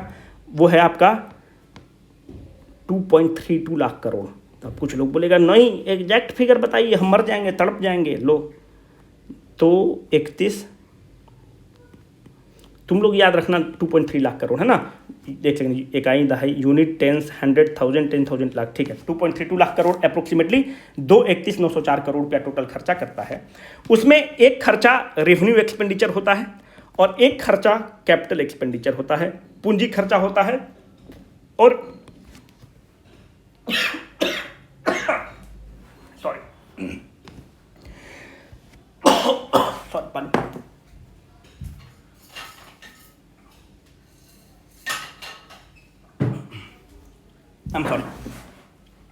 एक रेवेन्यू एक्सपेंडिचर होता है, एक कैपिटल एक्सपेंडिचर होता है। जो कैपिटल एक्सपेंडिचर होता है वो पूंजी निर्माण के लिए खर्चा होता है, जैसे कोई हॉस्पिटल तुम बना रहे हो या कोई बड़ा निवेश कर रहे हो। रेवेन्यू एक्सपेंडिचर क्या हो गया? सैलरी तुम्हारा किसी को देना है तो रेवेन्यू एक्सपेंडिचर में आ जाएगा। सरकार जो भी लोन्स होगा वो कैपिटल एक्सपेंडिचर में लेगी या देगी, कैपिटल एक्सपेंडिचर कैपिटल रिसीट में होगा। यहां पर आपको मानते हैं सरकार टैक्स कलेक्ट कर रही है, फाइन कलेक्ट कर रही है, तो ये सब सारा चीज क्या आ जाएगा? रेवेन्यू एक एक्सपेंडिचर होगा और एक रेवेन्यू रिसीट होगा। आपसे टैक्स ले रही है, ऑन ए डेली बेसिस होता है, तो रेवेन्यू एक्सपेंडिचर डेली बेसिस पे होता है, कैपिटल एक्सपेंडिचर एक मुफ्त होता है। मानते हैं सरकार लोन दे रही है किसी को, 10,000 करोड़ दे रही है, 20,000 करोड़ रुपया दे रही है, तो इसको कैपिटल एक्सपेंडिचर में बोलते हो, इसको रेवेन्यू एक्सपेंडिचर में बोलते हो। देखो ये बड़ा टॉपिक है, इसको हमने ऑलरेडी बता रखा है, हम मान के चलते हैं कि तुमको पता होगा। नहीं पता होगा तो अभी टाइम जाकर वीडियो देख लेना, ऐप पर अवेलेबल होगा। अब देखो कैपिटल एक्सपेंडिचर बिहार सरकार का कितना है, 20.7% आपका कैपिटल एक्सपेंडिचर है। अगर आप अमाउंट में ऐसे चलोगे तो 47,928 करोड़ है। अब इसको याद मत रखना, रेवेन्यू एक्सपेंडिचर को 100 में से 20.7 को घटा देना और इसमें से इसको घटा देना, तो तुमको मिल जाएगा। बस एक आंकड़ा याद रखना, एग्जाम में ऑप्शन रहता है, वहां से तुम्हारा निकल जाएगा। बिट को मत बर्बाद करो। अब तुम फिजिकल डेफिसिट पे आ जाओ। फिजिकल डेफिसिट का बाबू मतलब होता है कि अगर सरकार 100 रुपया कमा रही है, सरकार खर्चा 120 रुपया करेगी, तो जो 20 रुपया एक्स्ट्रा सरकार खर्चा कर रही है, ये कहीं से कहीं उधार लेगी, और जो उधार का अमाउंट होता है इसी को तुम फिजिकल डेफिसिट बोलते हो। ठीक है, राजकोषीय, इसको क्या बोलते हैं, जो भी घाटा, जो भी राजकोषीय घाटा या जो भी बोलेंगे, तो 20 रुपया जो एक्स्ट्रा डिमांड कर रही है, मार्केट से ले रही है या कहीं और से ले रही है, इसको तुम फिजिकल डेफिसिट बोलते हो। तो तुम सोचोगे कि सर सरकार 100 रुपया कमाती है तो 100 रुपया ही खर्च करती, तो क्या दिक्कत है? नहीं कर सकती है, क्योंकि हम लोग एक वेलफेयर स्टेट है। तो वेलफेयर स्टेट और एक गरीब स्टेट है, तो हमारी जरूरतें ज़्यादा हैं। हमें रोड बनाना है, रेलवे बनाना है, हमें सर्विसेज देना है, हमें स्कीम्स देना है, हमें 5 किलो अनाज देना है। तो हम लोग चूंकि गरीब देश और वेलफेयर स्टेट हैं, तो हमारी जरूरतें हमेशा ज़्यादा रहेंगी। जितनी हमारी आमदनी होगी उसी को जो ज़्यादा हम खर्च करते हैं, जो डिफरेंस ऑफ द अमाउंट होता है, उसी को आप राजकोषीय घाटा या ग्रॉस फिजिकल डेफिसिट बोलते हो। ये बहुत इंपॉर्टेंट है। तो ये जो आंकड़ा है इसको आप ध्यान रखेंगे, क्योंकि आपसे एग्जाम में पूछेगा। बिहार का जो ग्रॉस डेटा कब है, 2022-23 का आंकड़ा है। Gross physical deficit of the Bihar कितना है, ₹44,823 करोड़। Physical deficit minus interest payment is called as the primary deficit. तो प्राइमरी डेफिसिट कितना है, 29,640 करोड़। जो आंकड़ा दे रहे हैं इंपॉर्टेंट है। रेवेन्यू डेफिसिट बिहार का कितना है, 11,288 करोड़। प्रतिशत वाइज देखोगे with respect to the GDP 1.5%, इसका 3.9%, इसका 6%। ये तीनों आंकड़ा बहुत इंपॉर्टेंट है, आप इसको गलत नहीं करेंगे। अब देखो outstanding debt to the GDP ratio of the Bihar कितना है, 39% ऑफ द जीएसटीपी है, 39%। ये भी आंकड़ा बहुत इंपॉर्टेंट है, इसको तुम लोग ध्यान रखोगे। यहां पे हम तुमको सारा ले लिए हैं, है ना। देखो 44,823 होगा, 44,823 है। फिर प्राइमरी डेफिसिट 29,640 है। ठीक है, इसको तुम ध्यान रखना, यहाँ पे हमने दे दिया है। डेट आउटस्टैंडिंग जो है तुम्हारा, यहाँ से अमाउंट अपना ले लेना, पर परसेंटेज याद रखना, वो पर्याप्त है। What is the total GSTP of the Bihar, that is another big question जो तुमको पता ही होना चाहिए कि total GSTP of the Bihar क्या है। उससे पहले ये देख लो कि ये कब का आंकड़ा है बाबू, ये तुम्हारा आंकड़ा 22-23 का है। तो अब 23-24 में आंकड़ा फिजिकल डेफिसिट वाला हम लोग के लिए बहुत इंपॉर्टेंट है, तो ये आंकड़ा बहुत इंपॉर्टेंट है, इसको तुम ध्यान रखोगे। फिजिकल डेफिसिट एस्टिमेट जो किया जा रहा है कि जो एस्टिमेटेड फिजिकल डेफिसिट होगा वो 3% होगा। प्राइमरी डेफिसिट 23-24 में जो हम लोग एस्टिमेट कर रहे हैं वो 0.8% होगा। ये आंकड़ा, ये आंकड़ा, ये आंकड़ा, this one, this one, this one, this one, this one, this one कंठाग्र होना चाहिए। आपके पास कोई विकल्प नहीं है कि सर हमको याद नहीं होता है तो हम क्या करें, this you will have to do. अब देखो सरकार खर्च कहाँ करती है, सरकार की आमदनी है तो सरकार खर्च करती है। अभी हम आपको बताएं कि सरकार एक वेलफेयर स्टेट है। जब हम लोग वेलफेयर स्टेट है तो हमारे खर्चे बहुत ज़्यादा होते हैं। जब हमारे खर्चे बहुत ज़्यादा होते हैं तो हम लोग को पता होना चाहिए। सबसे ज़्यादा हम लोग सोशल सर्विस में खर्चा करते हैं 1 नंबर पर। उसके बाद हम लोग किस में कर रहे हैं, जनरल सर्विस में खर्चा कर रहे हैं 2 नंबर पर। 3 नंबर पे कौन कर रहे हैं, इकोनॉमिक सर्विस में कर रहे हैं। तो आपको बस ये पता होना चाहिए कि सोशल सर्विस में सबसे ज़्यादा खर्चा जिसमें होगा उसको केवल याद रखना। और जैसे सोशल सर्विस में क्या आ गया, एजुकेशन पे खर्चा सोशल सर्विस में आ गया, सैनिटेशन पे खर्चा सोशल सर्विस में आ गया, हेल्थ पर खर्चा सोशल सर्विस में आ गया, स्पोर्ट्स पर खर्चा सोशल सर्विस में आ गया। अब इकोनॉमिक सर्विस में क्या आ सकता है, फ्लड मिटिगेशन पे खर्चा आपका इकोनॉमिक सर्विस में आ गया, इंडस्ट्री पे खर्चा आपका इकोनॉमिक सर्विस में आ गया, ऊर्जा पे खर्चा आपका इकोनॉमिक सर्विस में आ गया। तो ये सब नहीं याद रखना है, ये परसेंट भी आपको याद रखना है, सोशल सर्विस में कितना खर्चा हुआ ये याद रखना है। हम चीज़ों को आपके लिए आसान कर रहे हैं, मेंस में हम लोग डिटेलिंग पढ़ेंगे, यहाँ पर फैक्ट बेस्ड है इसलिए उसको थोड़ा सा शॉर्ट में करके मूव कर रहे हैं ताकि आपको जो इंपॉर्टेंट कंटेंट है वही दे, आपको गार्बेज कंटेंट का बम्बार्डमेंट नहीं करे। एग्रीकल्चर इन बिहार आपका नेक्स्ट टॉपिक है। एग्रीकल्चर इन बिहार जो है फोर्थ एग्रीकल्चर रोड मैप आपसे डायरेक्ट पूछ सकता है कि बिहार में फोर्थ एग्रीकल्चर रोड मैप कब से कब होगा, तो 2023 से 28 के बीच में बिहार में फोर्थ एग्रीकल्चर रोड मैप चलेगा। बिहार की 88% जनता गांव में रहती है, तो इसका मतलब कि तकरीबन बिहार में 12% जनता शहर में रहती है।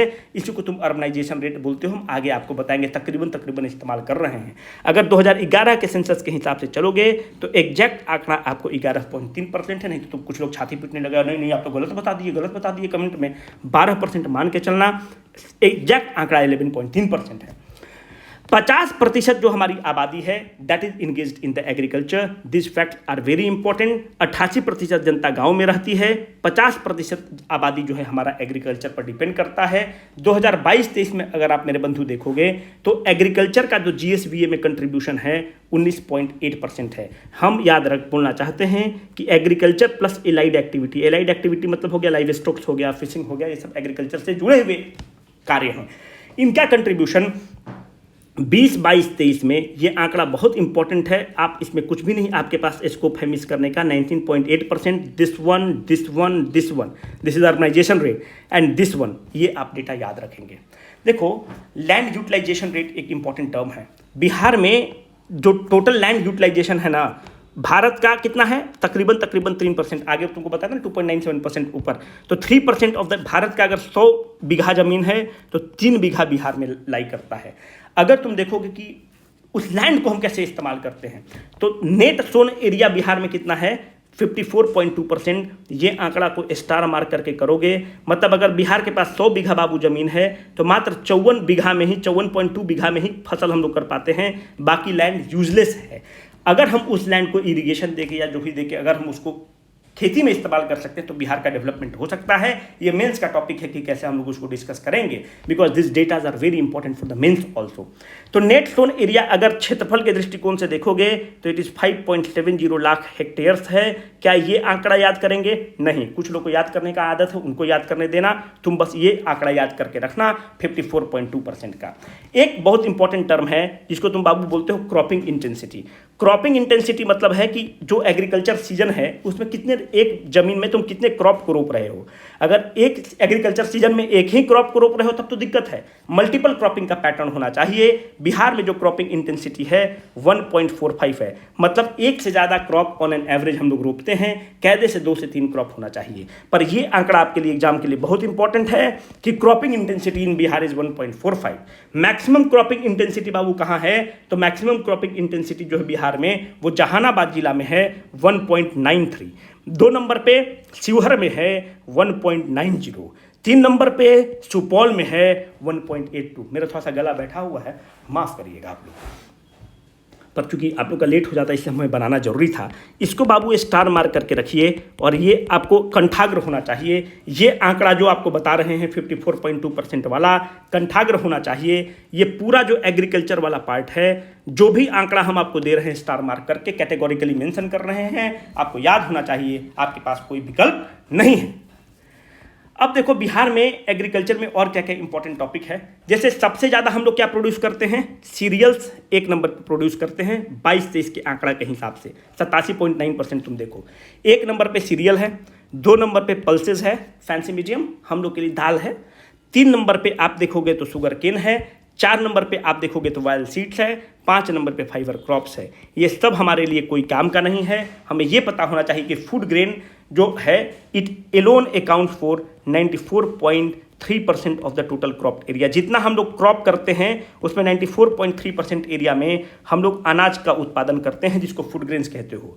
अगर फूड ग्रेन में तुम देखोगे तो सबसे ज़्यादा सीरियल्स करते हैं, 2 नंबर पे पल्स है, 3 नंबर पे शुगर केन है, 4 नंबर पे वायल सीड्स है, 5 नंबर पे फाइबर क्रॉप है। हमको केवल ये पता होना चाहिए कि सीरियल्स 1 नंबर पे प्रोड्यूस होता है। वैसे आपको बताते चले बिहार को टोटल 5 कृषि कर्मण पुरस्कार मिल चुका है। किसके किसके लिए? चावल के लिए, गेहूं के लिए और मक्का के लिए। आपको ये पता होना चाहिए कि टोटल 5 कृषि कर्मण पुरस्कार बिहार को मिल चुका है। आप इसको स्टार मार्क करके रखेंगे और आपको रटना पड़ेगा। हम जो बता रहे हैं इससे ज़्यादा आपको नहीं रटने की जरूरत है। आंकड़ा उसमें 1 लाख है, बिट को मत बर्बाद करना है ना, जो बता रहे हैं इससे बाहर नहीं जाएगा क्वेश्चन। चावल के केस में तुम देखो कि सबसे ज़्यादा उत्पादन कौन करता है, Rohtas, Aurangabad, Kaimur. these three districts account for 25.2% of the state total production. Highest productivity बाबू किसका है? प्रोडक्टिविटी मतलब उत्पादकता, रोहतास का हाईएस्ट प्रोडक्टिविटी है। कहीं ना कहीं इसमें हमने लिखा होगा आपको स्क्रीनशॉट लेके। Rohtas reported the highest productivity of the rice at 4717 kg per hectare. इसको स्टार मार्क करके लिख लोगे कि सबसे ज़्यादा उत्पादकता। देखो उत्पादन क्षेत्र मानते हैं कि इतना 10 बीघा जमीन है और ये भी 10 बीघा जमीन है। यहाँ पर 100 किलो उत्पादन हुआ और यहाँ पर 1000 किलो उत्पादन हुआ, उतना ही जमीन में, तो इसकी उत्पादकता ज़्यादा है। इसको तुम प्रोडक्टिविटी बोलते हो, इसमें उत्पादकता कम है। तो सबसे ज़्यादा प्रोडक्शन कौन करता है? रोहतास।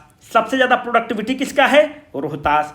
सबसे कम प्रोडक्टिविटी किसका है बाबू? मधुबनी का सबसे कम प्रोडक्टिविटी है 1601 kg पर हेक्टेयर।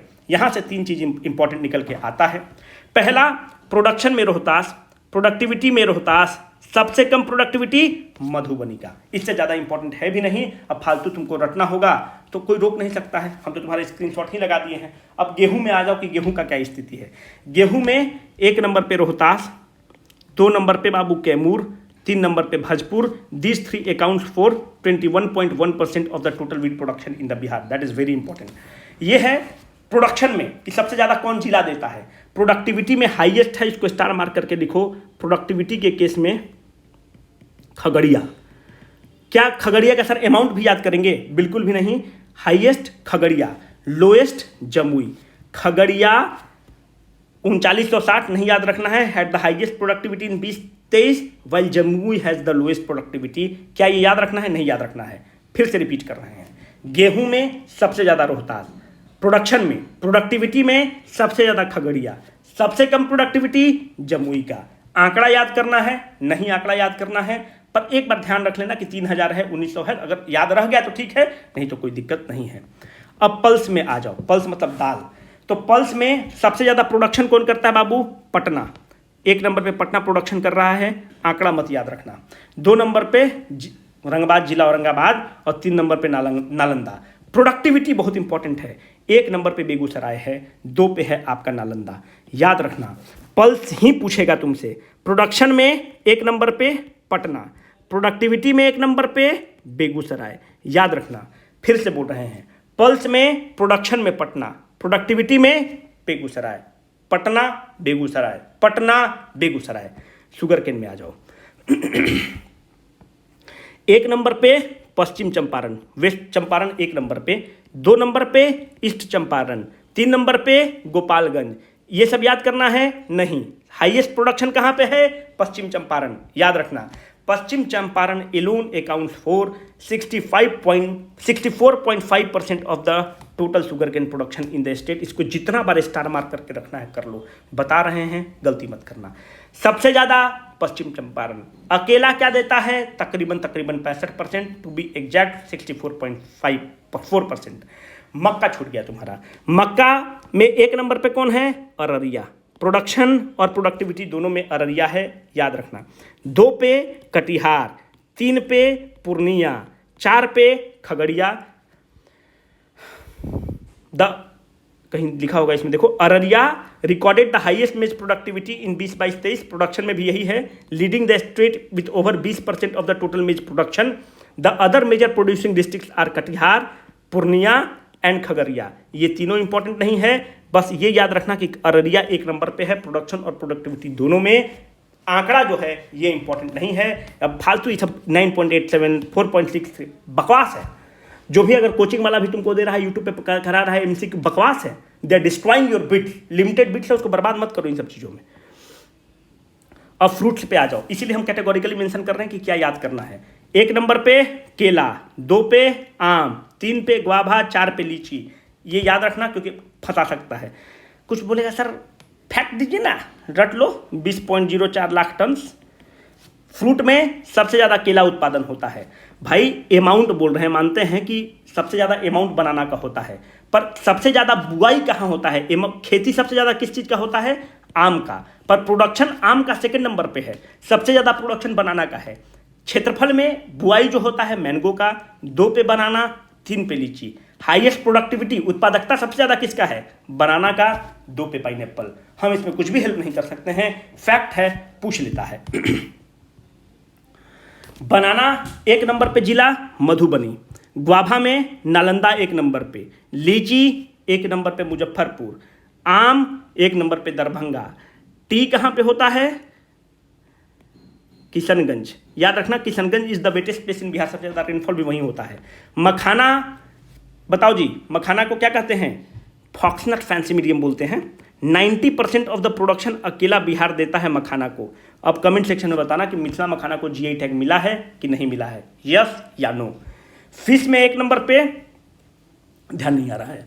फर्टिलाइजर में 1 नंबर पे पूर्णिया, 2 पे इस चंपारण, फ्लॉपी से निकल गया कि फिश में कौन है। याद आ जाएगा तो बता देंगे। दरभंगा की मधुबनी नहीं, मधुबनी होगा। एम ग्रेटर देन डी, हम एमडी से याद रखें, एकदम सही है। मधुबनी 1 नंबर पे है फिश में। अब याद रखना, बनाना 1 नंबर पे मधुबनी, 2 पे वैशाली, 3 पे मुजफ्फरपुर, ये दोनों नेग्लेक्ट करना, याद नहीं करना। ग्वाभा मुजफ्फरपुर 2 पे, 3 पे रोहतास, नहीं याद करना है, केवल नालंदा याद करना है। लीची 1 नंबर पे मुजफ्फरपुर, 2 पे ईस्ट चंपारण, 3 पे वैशाली, तीनों याद करना है, अरेंज करने के लिए पूछ सकता है।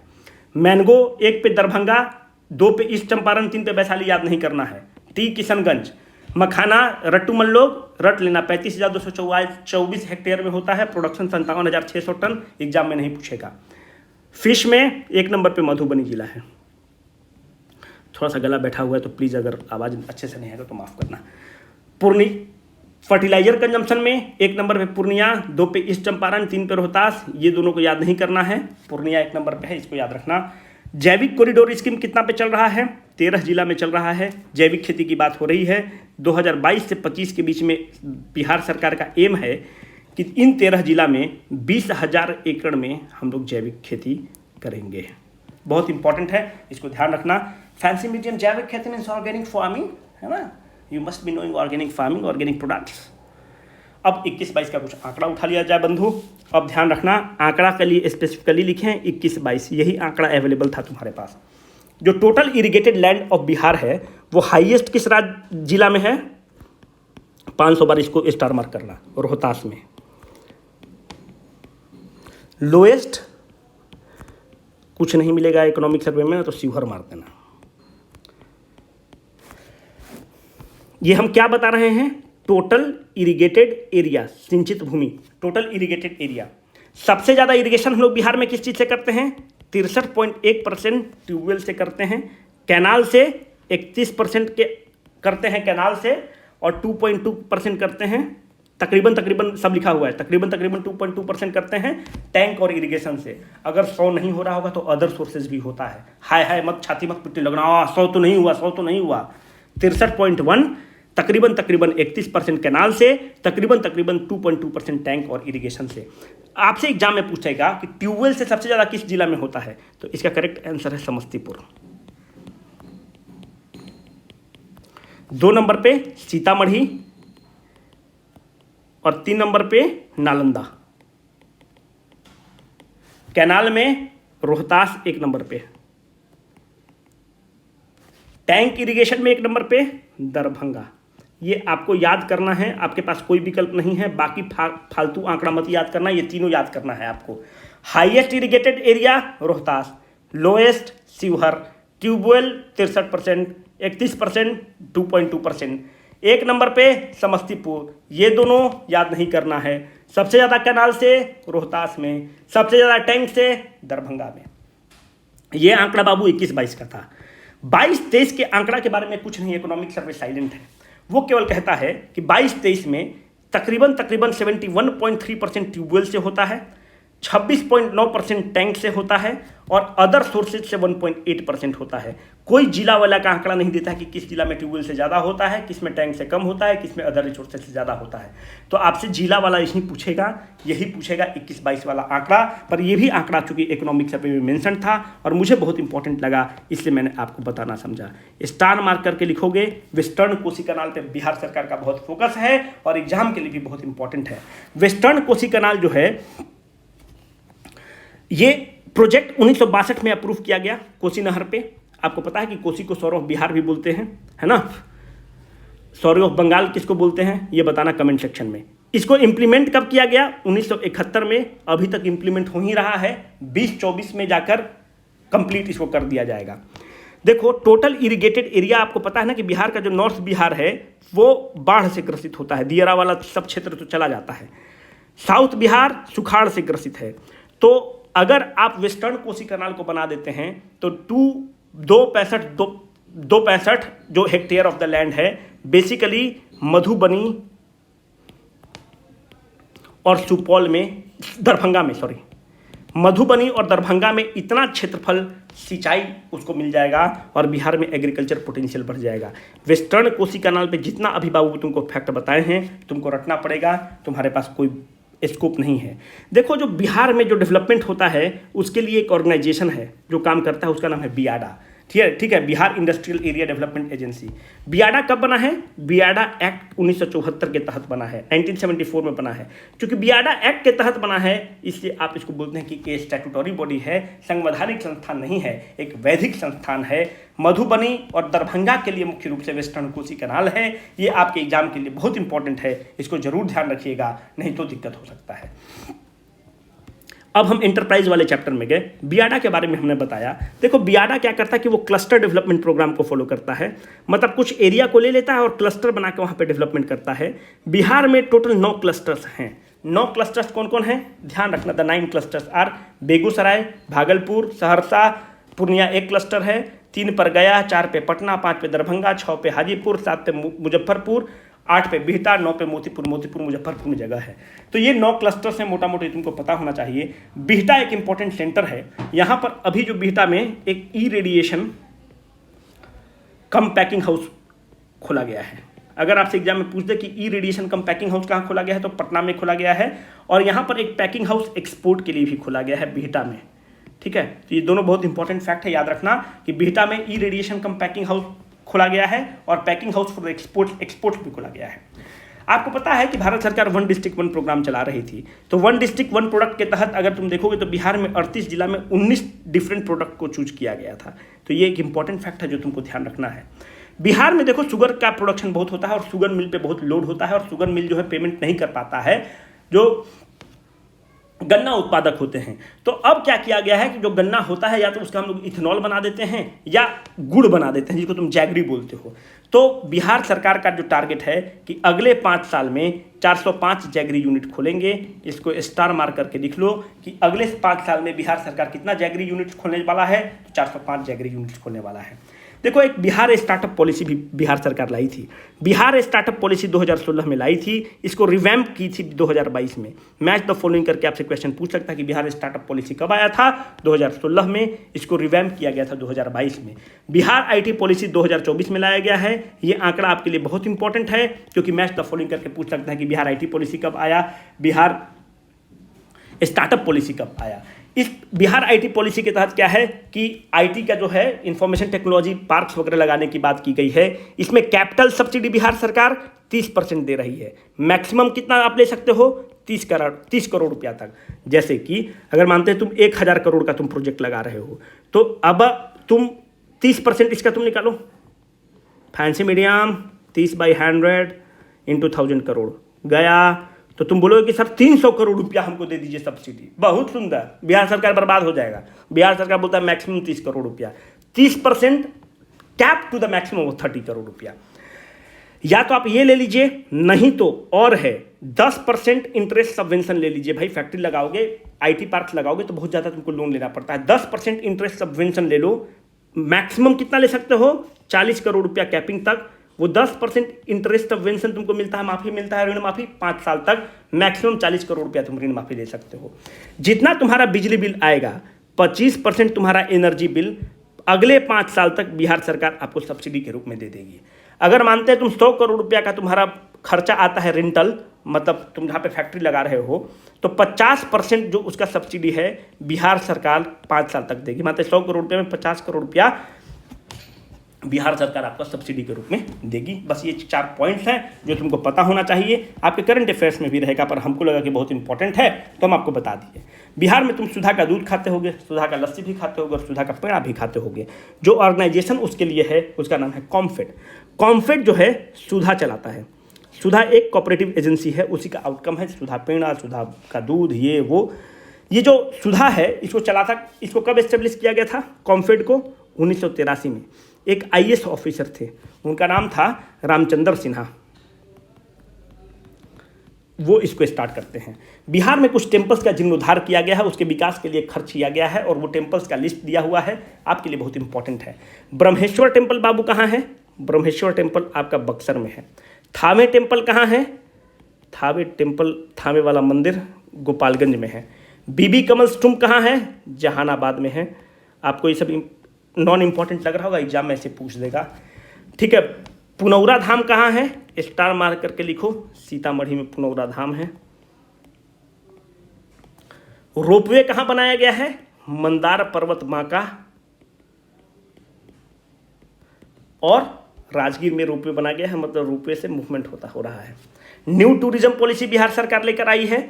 मैच द फॉलोइंग में आपसे पूछ सकता है। 23 से 28 के लिए न्यू टूरिज्म पॉलिसी लेकर आई है, इसलिए इंपॉर्टेंट है भी नहीं। इको टूरिज्म, बिहार में कितने नेशनल पार्क हैं बाबू? 1 नेशनल पार्क है। कितने वाइल्ड लाइफ सेंचुरी हैं?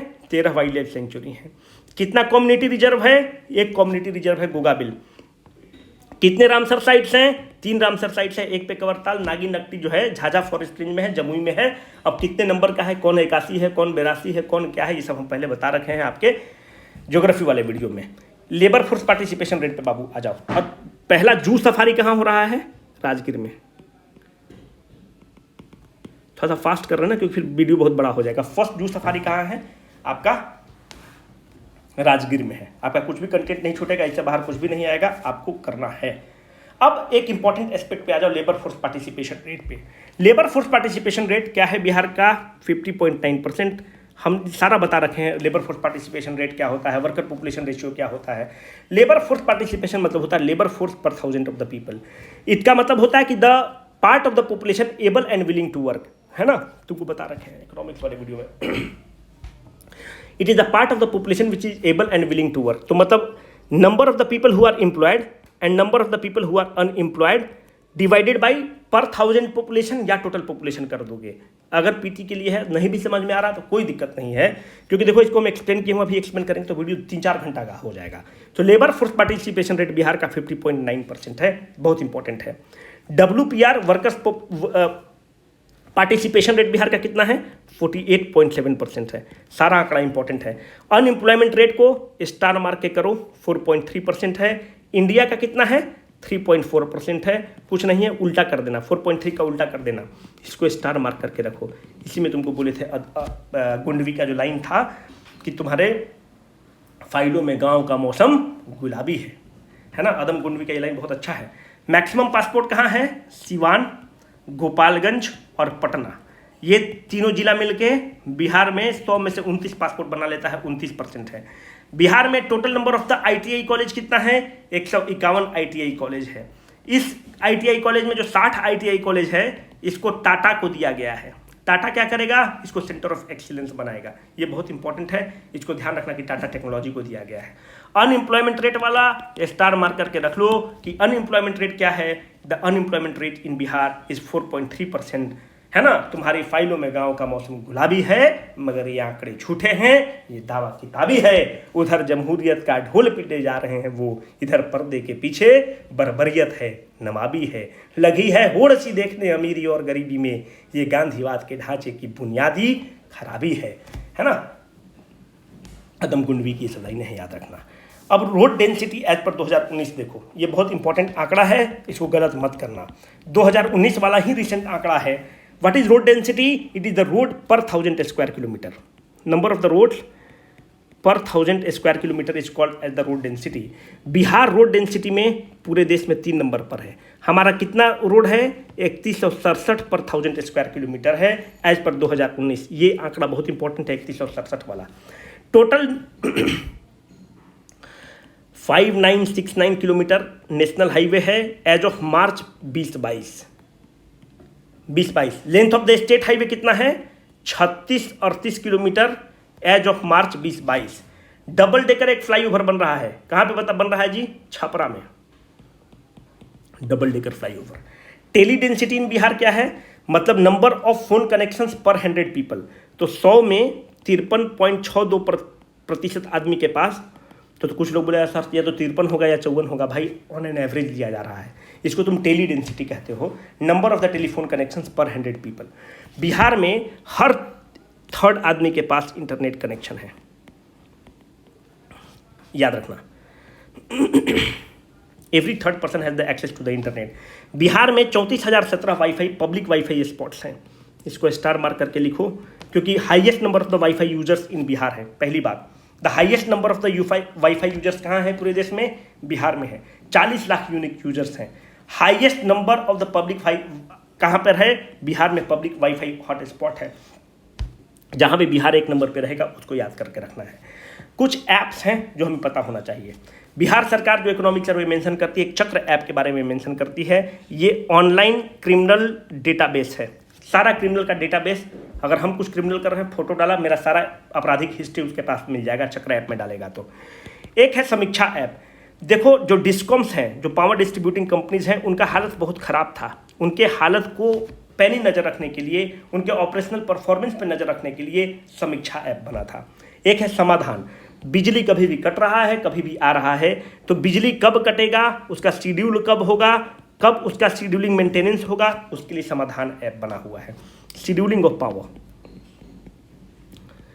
एक है संपूर्ण app. It is a counting tool कि भाई अगर 100 मेगावाट एनर्जी आया है तो कितना आपका ट्रांसमिशन लॉस हुआ, ट्रांसमिशन लॉस वगैरह को कम करने के लिए, उसको टैप रखने के लिए। It is a web based end to end accounting tool.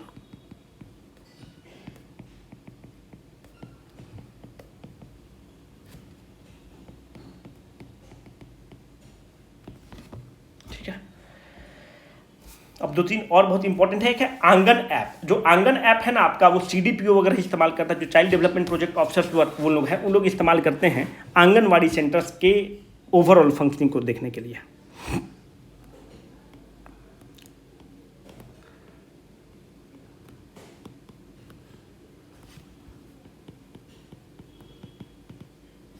एक है मेधा सॉफ्ट।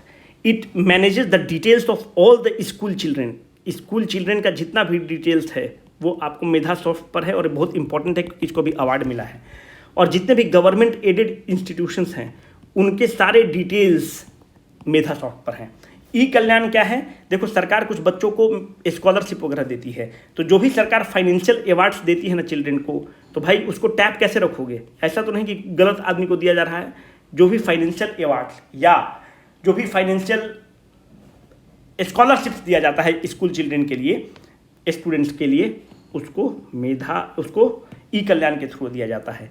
इंद्रव्रज ऐप क्या है? ये आपको लाइटनिंग अलर्ट्स देता है। बिजली गिरने वाली है। दृष्टि क्या देता है? ये GPS इनेबल्ड है कि मतलब भाई ये आपका 1000 करोड़ का रोड बन रहा है, आज आपने 20% खत्म किया। पहले क्या होता था कि बिहार में कि रोड बना भी नहीं और लोग इंजीनियर के साथ मिलकर पैसा गबन कर लेता था। तो 10% रोड बनाया हो, उसका GPS इमेज वहाँ पर ऐप में दृष्टि पर गया, उसको वेरीफाई कर लिया, 10% का तुम्हारा पेमेंट हुआ। 50% रोड कंप्लीट किए, GPS लोकेशन से उसको देख लिया, 50% काम कंप्लीट हुआ, तब पेमेंट होगा।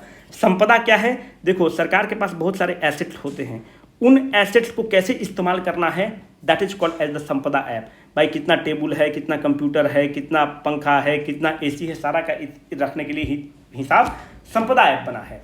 तुमको याद होगा कि एक डिप्टी कलेक्टर नजारत भी होता है, जो जिला का जितना भी है ना, जैसे सर्किट हाउस वगैरह अगर तुमको लेना है तो डिप्टी कलेक्टर नजारत ही देता है ना। तो जो नजारत खाना जो होता है उसमें जितने भी जिला का एसेट्स है उसके पास होता है। एक होता है सचेत। सचेत क्या कर रहा है? नेशनल डिजास्टर मैनेजमेंट अथॉरिटी सचेत आपको करता है, एक अलर्ट सिस्टम है कोई आपदा के लिए। सचेत एक ऐप है। इन चीज़ के बारे में आपको पता होना चाहिए। अब देखो सबसे इंपॉर्टेंट एक और सेक्टर है जिसका बाबू नाम है एनर्जी सेक्टर। एनर्जी सेक्टर से आपके लिए क्वेश्चन बनेगा। 2021-22 में तुम देखोगे ना तो पर कैपिटा एनर्जी कंजम्पशन है 329 किलोवाट आवर। ठीक है, it is a per capita consumption. 21-22 का ही आंकड़ा हमारे पास प्रेजेंट है। 22-23 में जो हमारा पीक डिमांड रहेगा, पीक डिमांड जो सबसे ज़्यादा डिमांड रहा है वो है 7495 मेगावाट 22-23 में। 24-25 में एक्सपेक्टेड कितना है? 8908 मेगावाट हो जाएगा, एक्सपेक्टेड है। ठीक है, तो ये दोनों आंकड़ा इंपॉर्टेंट है कि 22-23 में पीक डिमांड कितना था 7495 मेगावाट, 21-22 में पर कैपिटा कंजम्पशन कितना है 329 किलोवाट आवर। मैक्सिमम कंजम्पशन कौन जिला, पटना, 2 पे गया, 3 पे मुजफ्फरपुर। हमको इतना तो पता ही होना चाहिए कि पटना कैपिटल, तो सबसे ज़्यादा पटना में कंजम्पशन हो रहा होगा।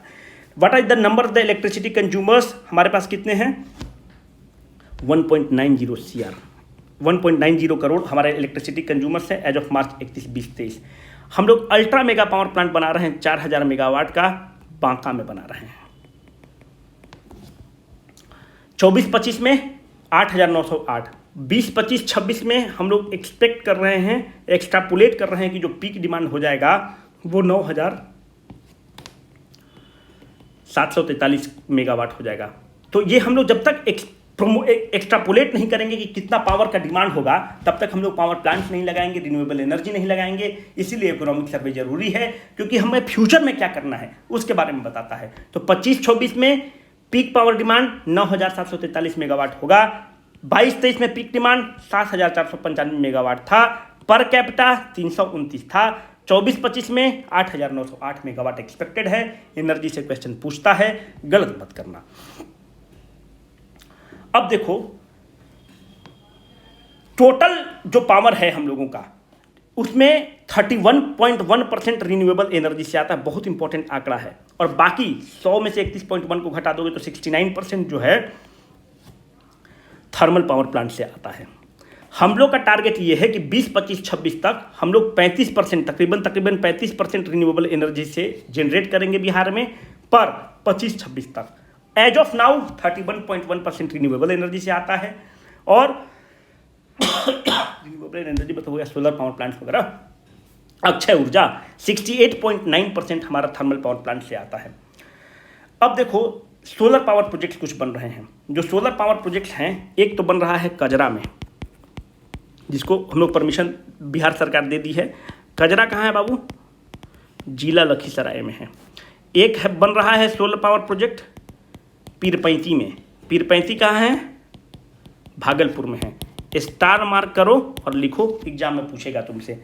फिर से बोल रहे हैं, अक्षय ऊर्जा 31.1%, थर्मल पावर प्लांट से 68.9, 34.7%, मतलब तकरीबन 35% हमारा टारगेट है कि हम लोग अक्षय ऊर्जा रिन्यूएबल एनर्जी लेंगे 20-25-26 में, पर अभी 31.1% है। रटिफिकेशन करो। फुलवरिया डैम में बिहार सरकार बोली है कि 10 मेगावाट का हम फ्लोटिंग सोलर पावर प्लांट बनाएंगे। अब आपसे एग्जाम में पूछ देगा कि बताओ फुलवरिया डैम कहाँ है, तुम बोलोगे तो पता नहीं कहाँ से सर पूछ दिया। भाई फुलवरिया डैम नवादा में है, इंपॉर्टेंट है, जिला लिख लो। दरभंगा में और सुपौल में ये पॉन्ड है, तो नीचे पॉन्ड में मछली उत्पादन होगा, ऊपर से फ्लोटिंग सोलर पावर प्लांट होगा। तो उसको बिहार सरकार एक नाम दी है, नीचे मछली ऊपर बिजली। तो दरभंगा और सुपौल में पायलट बेसिस पे नीचे मछली ऊपर बिजली वाला प्रोजेक्ट चल रहा है, मतलब फ्लोटिंग सोलर पावर प्लांट हो रहा है। मनरेगा जो है बिहार में एक अमृत कलश है, पूरे देश में एक अमृत कलश है कोविड के समय, जिसको मोदी जी ने कहा था कि मनरेगा का मजाक उड़ाए थे पार्लियामेंट में, आपको पता ही है, मैं उन चीज़ों पर नहीं आना चाहता हूं। पर ये यकीन मानिए कि पूरा विश्व में जितने भी रिसर्च हुए उसमें ये कहा गया है कि मनरेगा एक अमृत कलश है, जो कोविड के ऐसी महामारी से निपटने में हम लोगों को बहुत हेल्प किया। तो नंबर ऑफ नरेगा एक्ट के तहत बना था ना नरेगा, तो मनरेगा के तहत जॉब कितने जनरेट किए गए, 63-65.7 लाख परसेंटेज वर्क जनरेट किए गए। देखो बिहार में एक मिशन चलता है जिसका नाम है जीविका मिशन, इसको स्टार मार्क करके लिख लो।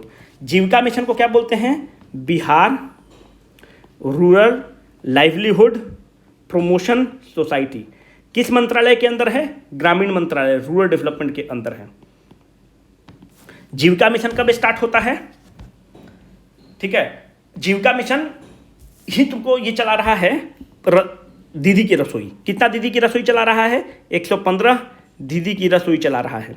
जब 115 दीदी की रसोई चलाता है तो सरकारी अस्पताल में मतलब बहुत ही सस्ते रेट पे खाना और बहुत उच्चतम खाना देता है। जिस तरह से सुपर मार्ट डी मार्ट होता है, उसी तरह से 143 ग्रामीण बाजार भी दीदी लोग चला रही हैं, ग्रामीण बाजार भी चला रही हैं। ये सेल्फ हेल्प ग्रुप के कंसेप्ट पर बेस्ड है, मतलब है ना, आप एक दूसरे को हेल्प करेंगे। तो 10.47 लाख सेल्फ हेल्प ग्रुप है, मतलब क्या है कि 10 औरत मिल गई, मानते हैं लिज्जत पापड़ बन रहा है, तो इस 10 औरत को एक हमने एंटिटी एक्स नाम रख दिया और इसको हम लोन देंगे, इसको हैंड होल्डिंग प्रोवाइड करेंगे, इसको अमेजन से मार्केटिंग करेंगे। This is called as the Jeevika mission. तो इस जीविका मिशन के तहत 10.47 लाख सेल्फ हेल्प ग्रुप हैं। ये आंकड़ा बहुत इंपॉर्टेंट है, आपसे एग्जाम में पूछ सकता है, इसको ध्यान रखना। तो जीविका मिशन के बारे में पूछेगा कि Bihar rural livelihood promotion society किस मंत्रालय के अंदर है, तो ग्रामीण मंत्रालय के अंदर है, रूरल डेवलपमेंट के अंदर है। इसी को तुम जीविका मिशन बोलते हो। दीदी की रसोई उसका सबसे हाईलाइट प्रोजेक्ट है। ग्रामीण बाजार भी ये सब जीविका दीदी चलाती हैं। दीदी की रसोई जो है ना, सस्ता रेट पे खाना मिलता है सरकारी अस्पताल प्रोग्राम में। पंचायती राज इंस्टीट्यूशंस के बारे में देखोगे तो बिहार में 3 टियर स्ट्रक्चर है और उसमें 50% महिलाओं को आरक्षण है ऑल द 3 टियर्स पे। इसी पंचायती राज इंस्टीट्यूशंस के तहत एक ग्राम कचहरी का कंसेप्ट है। अगर तुम देखोगे तो बिहार एक अकेला राज्य है जहां पे ग्राम कचहरी होता है। ग्राम कचहरी में न्याय मित्र बैठता है और अगर आपका सिविल का मामला है या क्रिमिनल का मामला है, दोनों मामला का यहाँ पे निपटारा होता है। ये आपको 1000 रुपया तक का बाबू फाइन लगा सकता है, पर ये आपको जेल नहीं भेज सकता है। वही सिविल केस को ये हैंडल करेगा जो 10,000 रुपया तक है ना, उसके ऊपर वाला आपको डिस्ट्रिक्ट कोर्ट वगैरह में जाना पड़ेगा। तो ग्राम कचहरी क्यों लगाया जाता है कि यार कोई गाय चुरा लिया, कोई हमको 2 थप्पड़ मार दिया, तो ये सब जो छोटा मोटा है, कोई मेरा मेढ़ काट लिया, तो ये सब जो छोटा मोटा वाला मामला है उसको हैंडल करने के लिए, ताकि जो हमारा जुडिशियरी है ओवरबर्डन नहीं हो, ग्राम कचहरी का कंसेप्ट आया गया है। ये आपको जेल नहीं भेज सकता है, 1000 रुपया तक फाइन लगा सकता है। इसलिए लिख दें, दिमाग में फिट कर लो। अब तुम आ जाओ बाबू अर्बन डेवलपमेंट पे। अर्बनाइजेशन अगर तुम बिहार में देखोगे तो हम पहले भी तुमको बता रखे हैं कि 2011 सेंसस के हिसाब से 11.3% हमारा अर्बनाइजेशन है। पर अगर तुम 2022 का डेटा पूछते कि 2022 में अर्बनाइजेशन का रेट बिहार में कितना है, तो अर्बनाइजेशन का रेट 16.2% है। हमने दोनों आंकड़ा आपको दे दिया है। कभी जभी आपसे ये पूछ लेता है तो ये बता देना कि 2022 में पूछेगा तो 16.2%, 11 के सेंसस के हिसाब से पूछेगा तो बाबू 11.3%। मोस्ट अर्बनाइज डिवीजन कौन है, तो पटना जो है मोस्ट अर्बनाइज डिवीजन है। आपको 9 डिवीजन है। 2 नंबर पे अर्बनाइज डिवीजन मुंगेर है। Most urbanised division Patna, 2 number पे Munger. Rate of urbanisation highest कहाँ रहा है, याद रखना, बेगूसराय में रेट ऑफ अर्बनाइजेशन हाईएस्ट रहा है। ये क्या होता है रेट ऑफ अर्बनाइजेशन, मानते हैं कि पटना में रेट ऑफ अर्बनाइजेशन 3% है, तो बेगूसराय में रेट ऑफ अर्बनाइजेशन 6% है। तो हाईएस्ट अर्बनाइज डिवीजन 9 डिवीजन है, कमिश्नरी है, पटना डिवीजन, 2 पे मुंगेर डिवीजन, दोनों इंपॉर्टेंट डेटा है।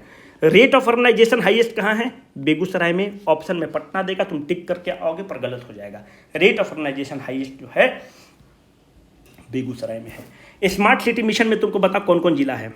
एक तो हो गया पटना, एक तो नीतीश बाबू का बिहार शरीफ को रहना ही है, 3 पे मुजफ्फरपुर, 4 पे कमेंट सेक्शन करो कि क्या होगा।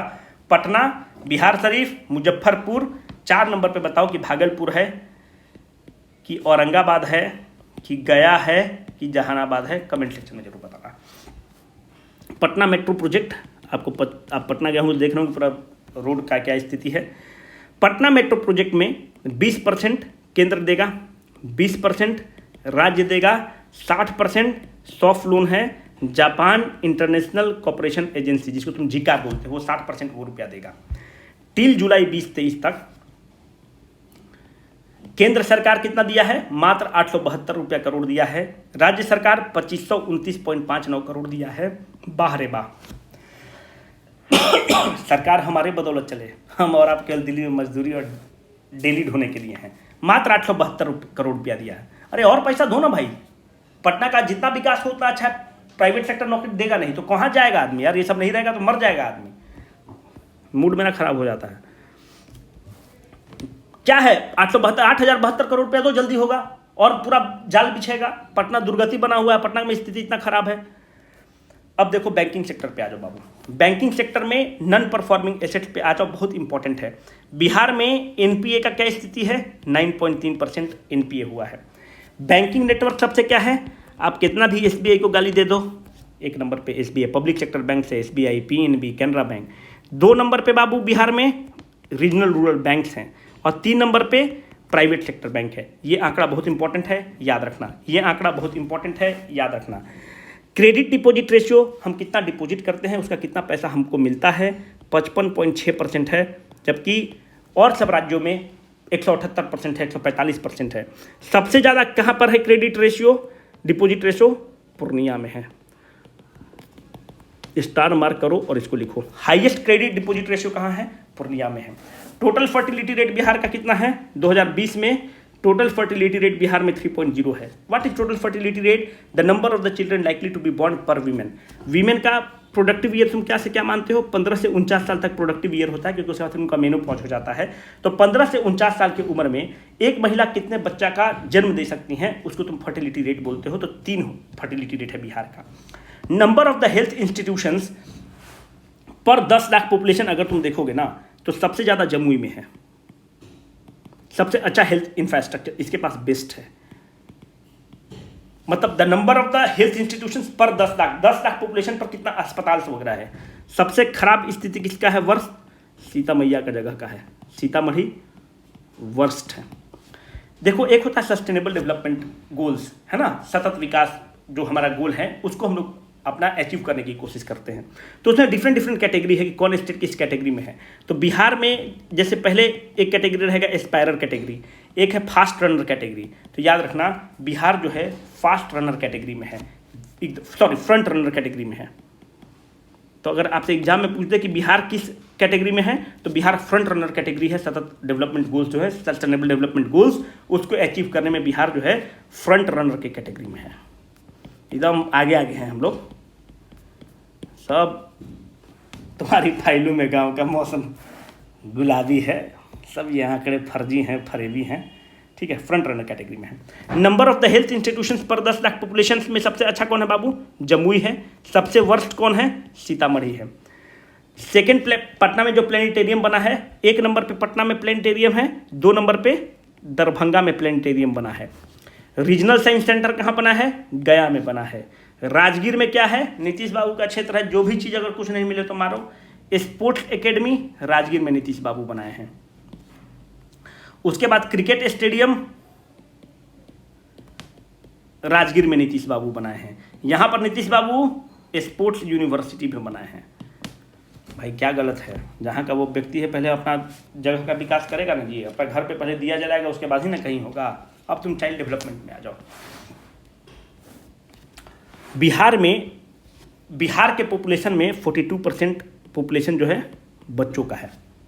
बच्चा तुम किसको बोलोगे? तो तुम बोलोगे सर बच्चा किसको बोलते हैं? 0 से 18 साल के आयु के लोग को बच्चा बोलते हैं। तो बिहार में the total share in Bihar population is 42%। ये आंकड़ा किसके हिसाब से है? सबसे रिसेंट आंकड़ा 21 का था, वही दे रहे हैं। अब देखो, Bihar rank second in India as per the projected figure of the child in 2021। India में सबसे ज़्यादा second highest number of the child कहाँ है? तो बिहार में है। बिहार सेकंड नंबर पर है चाइल्ड के केस में, नंबर ऑफ चाइल्ड, ठीक है। इसको ध्यान रखना, इससे ज़्यादा इंपॉर्टेंट है भी नहीं। अब थोड़ा सा इन्वायरमेंट में आ जाओ, सबसे इंपॉर्टेंट है। देखो, बिहार में साउथ वेस्ट मानसून आता है। तुमको बिहार ज्योग्राफी में बता रखे हैं, साउथ वेस्ट मानसून है। बिहार में जितनी भी बारिश होती है उसका 81.7% साउथ वेस्ट मानसून से होता है। तो साउथ वेस्ट मानसून कब से कब रहता है बिहार में? June to September south west monsoon आपका बिहार में रहता है। देखो, गया में एक रबर डैम बना है जिसका नाम है गयाजी डैम। किस नदी पर बना है? फल्गु रिवर पर। किसके लिए? विष्णुपद टेम्पल में जो पिंडदान लोग करने जाते हैं उसको पानी को इकट्ठा करने के लिए, क्योंकि वहाँ पर पानी रहता नहीं था। तो गयाजी डैम बना है जिसको तुम रबर डैम बोलते हो। It is the longest rubber dam in the country, और इसकी जो लंबाई है 411 मीटर है, और इसका जो हाइट है वो 3 मीटर है। 334 करोड़ रुपया की लागत से बना है Gayaji dam. It is the longest rubber dam. जल जीवन हरियाली मिशन जो बिहार सरकार लॉन्च किया है, जिसके तहत बैंक एम्बैंकमेंट वगैरह बनाना है, वाटर रिचार्ज बनाना है, रिस्टोरेशन बनाना है, जल जीवन हरियाली मिशन, इसको 2019 में लॉन्च किया जाता है। 2001 से 22 के बीच में देखोगे तो एवरेज रेनफॉल बिहार का कितना है? 1009.4 mm एवरेज रेनफॉल है। पर 2022-23 में तुम देखोगे तो एवरेज रेनफॉल से बिहार में बारिश कम हुआ है, and it is 849.1 mm। Bihar receive this much of the rainfall, है ना, जो एवरेज से कम रहा है। 22-23 में इतना रिसीव किया है। 1 से 22 के बीच में एवरेज रेनफॉल 1009.4 mm है। सबसे ज़्यादा बारिश कहाँ हुआ है? किशनगंज में, जहाँ पे टी का भी खेती होता है। अगर तुमको आंकड़ा याद करना है तो 2155 mm किया है। सबसे कम कहाँ हुआ है? जहानाबाद में। आंकड़ा क्या है? 577 mm। तो यह याद रखना, सबसे कम बारिश जहानाबाद, सबसे ज़्यादा बारिश किशनगंज, एवरेज रेनफॉल 849.1 याद करना है। Average 1009.44 mm। बिहार का टेम्परेचर कैसा होता है? ह्यूमिड होता है। ह्यूमिड मतलब समझते हो ना, बहुत गर्मी लगता है, मतलब चिपचिपा सा होता है, सब ट्रॉपिकल में है, ये होना चाहिए। अब देखो फॉरेस्ट डिस्ट्रीब्यूशन देख लिया जाए थोड़ा बहुत, उसके बाद फिर हम खत्म करते हैं, खत्म ही हो गया है। अगर तुम फॉरेस्ट डिस्ट्रीब्यूशन तुम बाबू देखोगे ना, तो सबसे ज़्यादा कैमूर में है। The district Kaimur, West Champaran and Rohtas constitute over 35% of the state forest cover. The district with the most open forest cover is the Kaimur, followed by Gaya and Rohtas. आंकड़ा को मत याद करना, ये बहुत इंपॉर्टेंट है। देखो district with the Kaimur, West Champaran और रोहतास, ये तीनों मिलके बिहार का 35% फॉरेस्ट कवर है। मतलब अगर मानते हैं बिहार में 100 बीघा में जमीन है, फॉरेस्ट है, तो ये 3 जिला में 35 बीघा में फॉरेस्ट है। जो कैमूर जिला है, this is the district with the most open forest cover, सबसे ओपन फॉरेस्ट कवर इसके पास है। District with the highest area in both the very dense category, होता है ना very dense category and moderately dense category, ये सब तुम्हारे YouTube पर वीडियो डाले हैं, जाकर देख लेना, फॉरेस्ट सर्वे रिपोर्ट पे वही वाला है। तो वेरी डेंस कैटेगरी और मॉडरेट डेंस कैटेगरी में एक नंबर पे कौन है? वेस्ट चंपारण। कैमूर एक नंबर पे किस में है? ओपन फॉरेस्ट कैटेगरी में। ठीक है, देखो बिहार एक पहला राज्य है, it is the first state in the country to keep a track और monitor the ambient air quality at the block level. Block level पे मॉनिटर कर रहा है कि वायु का प्रदूषण का क्या लेवल है। सब आंकड़ा, सब फेक आंकड़ा है, तुम समझ ही रहे हो। किसके सहयोग से? आईआईटी कानपुर के सहयोग से मॉनिटर कर रहा है। बस याद रखना कि Bihar is the first in the country to monitor the ambient air quality at the block level with the help of IIT Kanpur. इस तरह से तुम्हारा पूरा वीडियो खत्म हुआ। अगर तुम चाहते हो कि बिहार का बजट पर भी वीडियो बना दें, अगर तुमको ठीक लगा होगा तो कमेंट सेक्शन में बताना कि सर बिहार पे बना दीजिए। अगर तुम लोग का कमेंट आता है, तुम लोग पसंद करते हो तो हम जरूर बना देंगे। अगर नहीं चाहते हो कि सर मत बताइए, बहुत चाट गए, तो बिल्कुल भी नहीं बनाएंगे। ठीक है, अगर होगा तो जल्दी कमेंट करके बता दो, हम बना देते हैं। Signing off for the day, Rohit.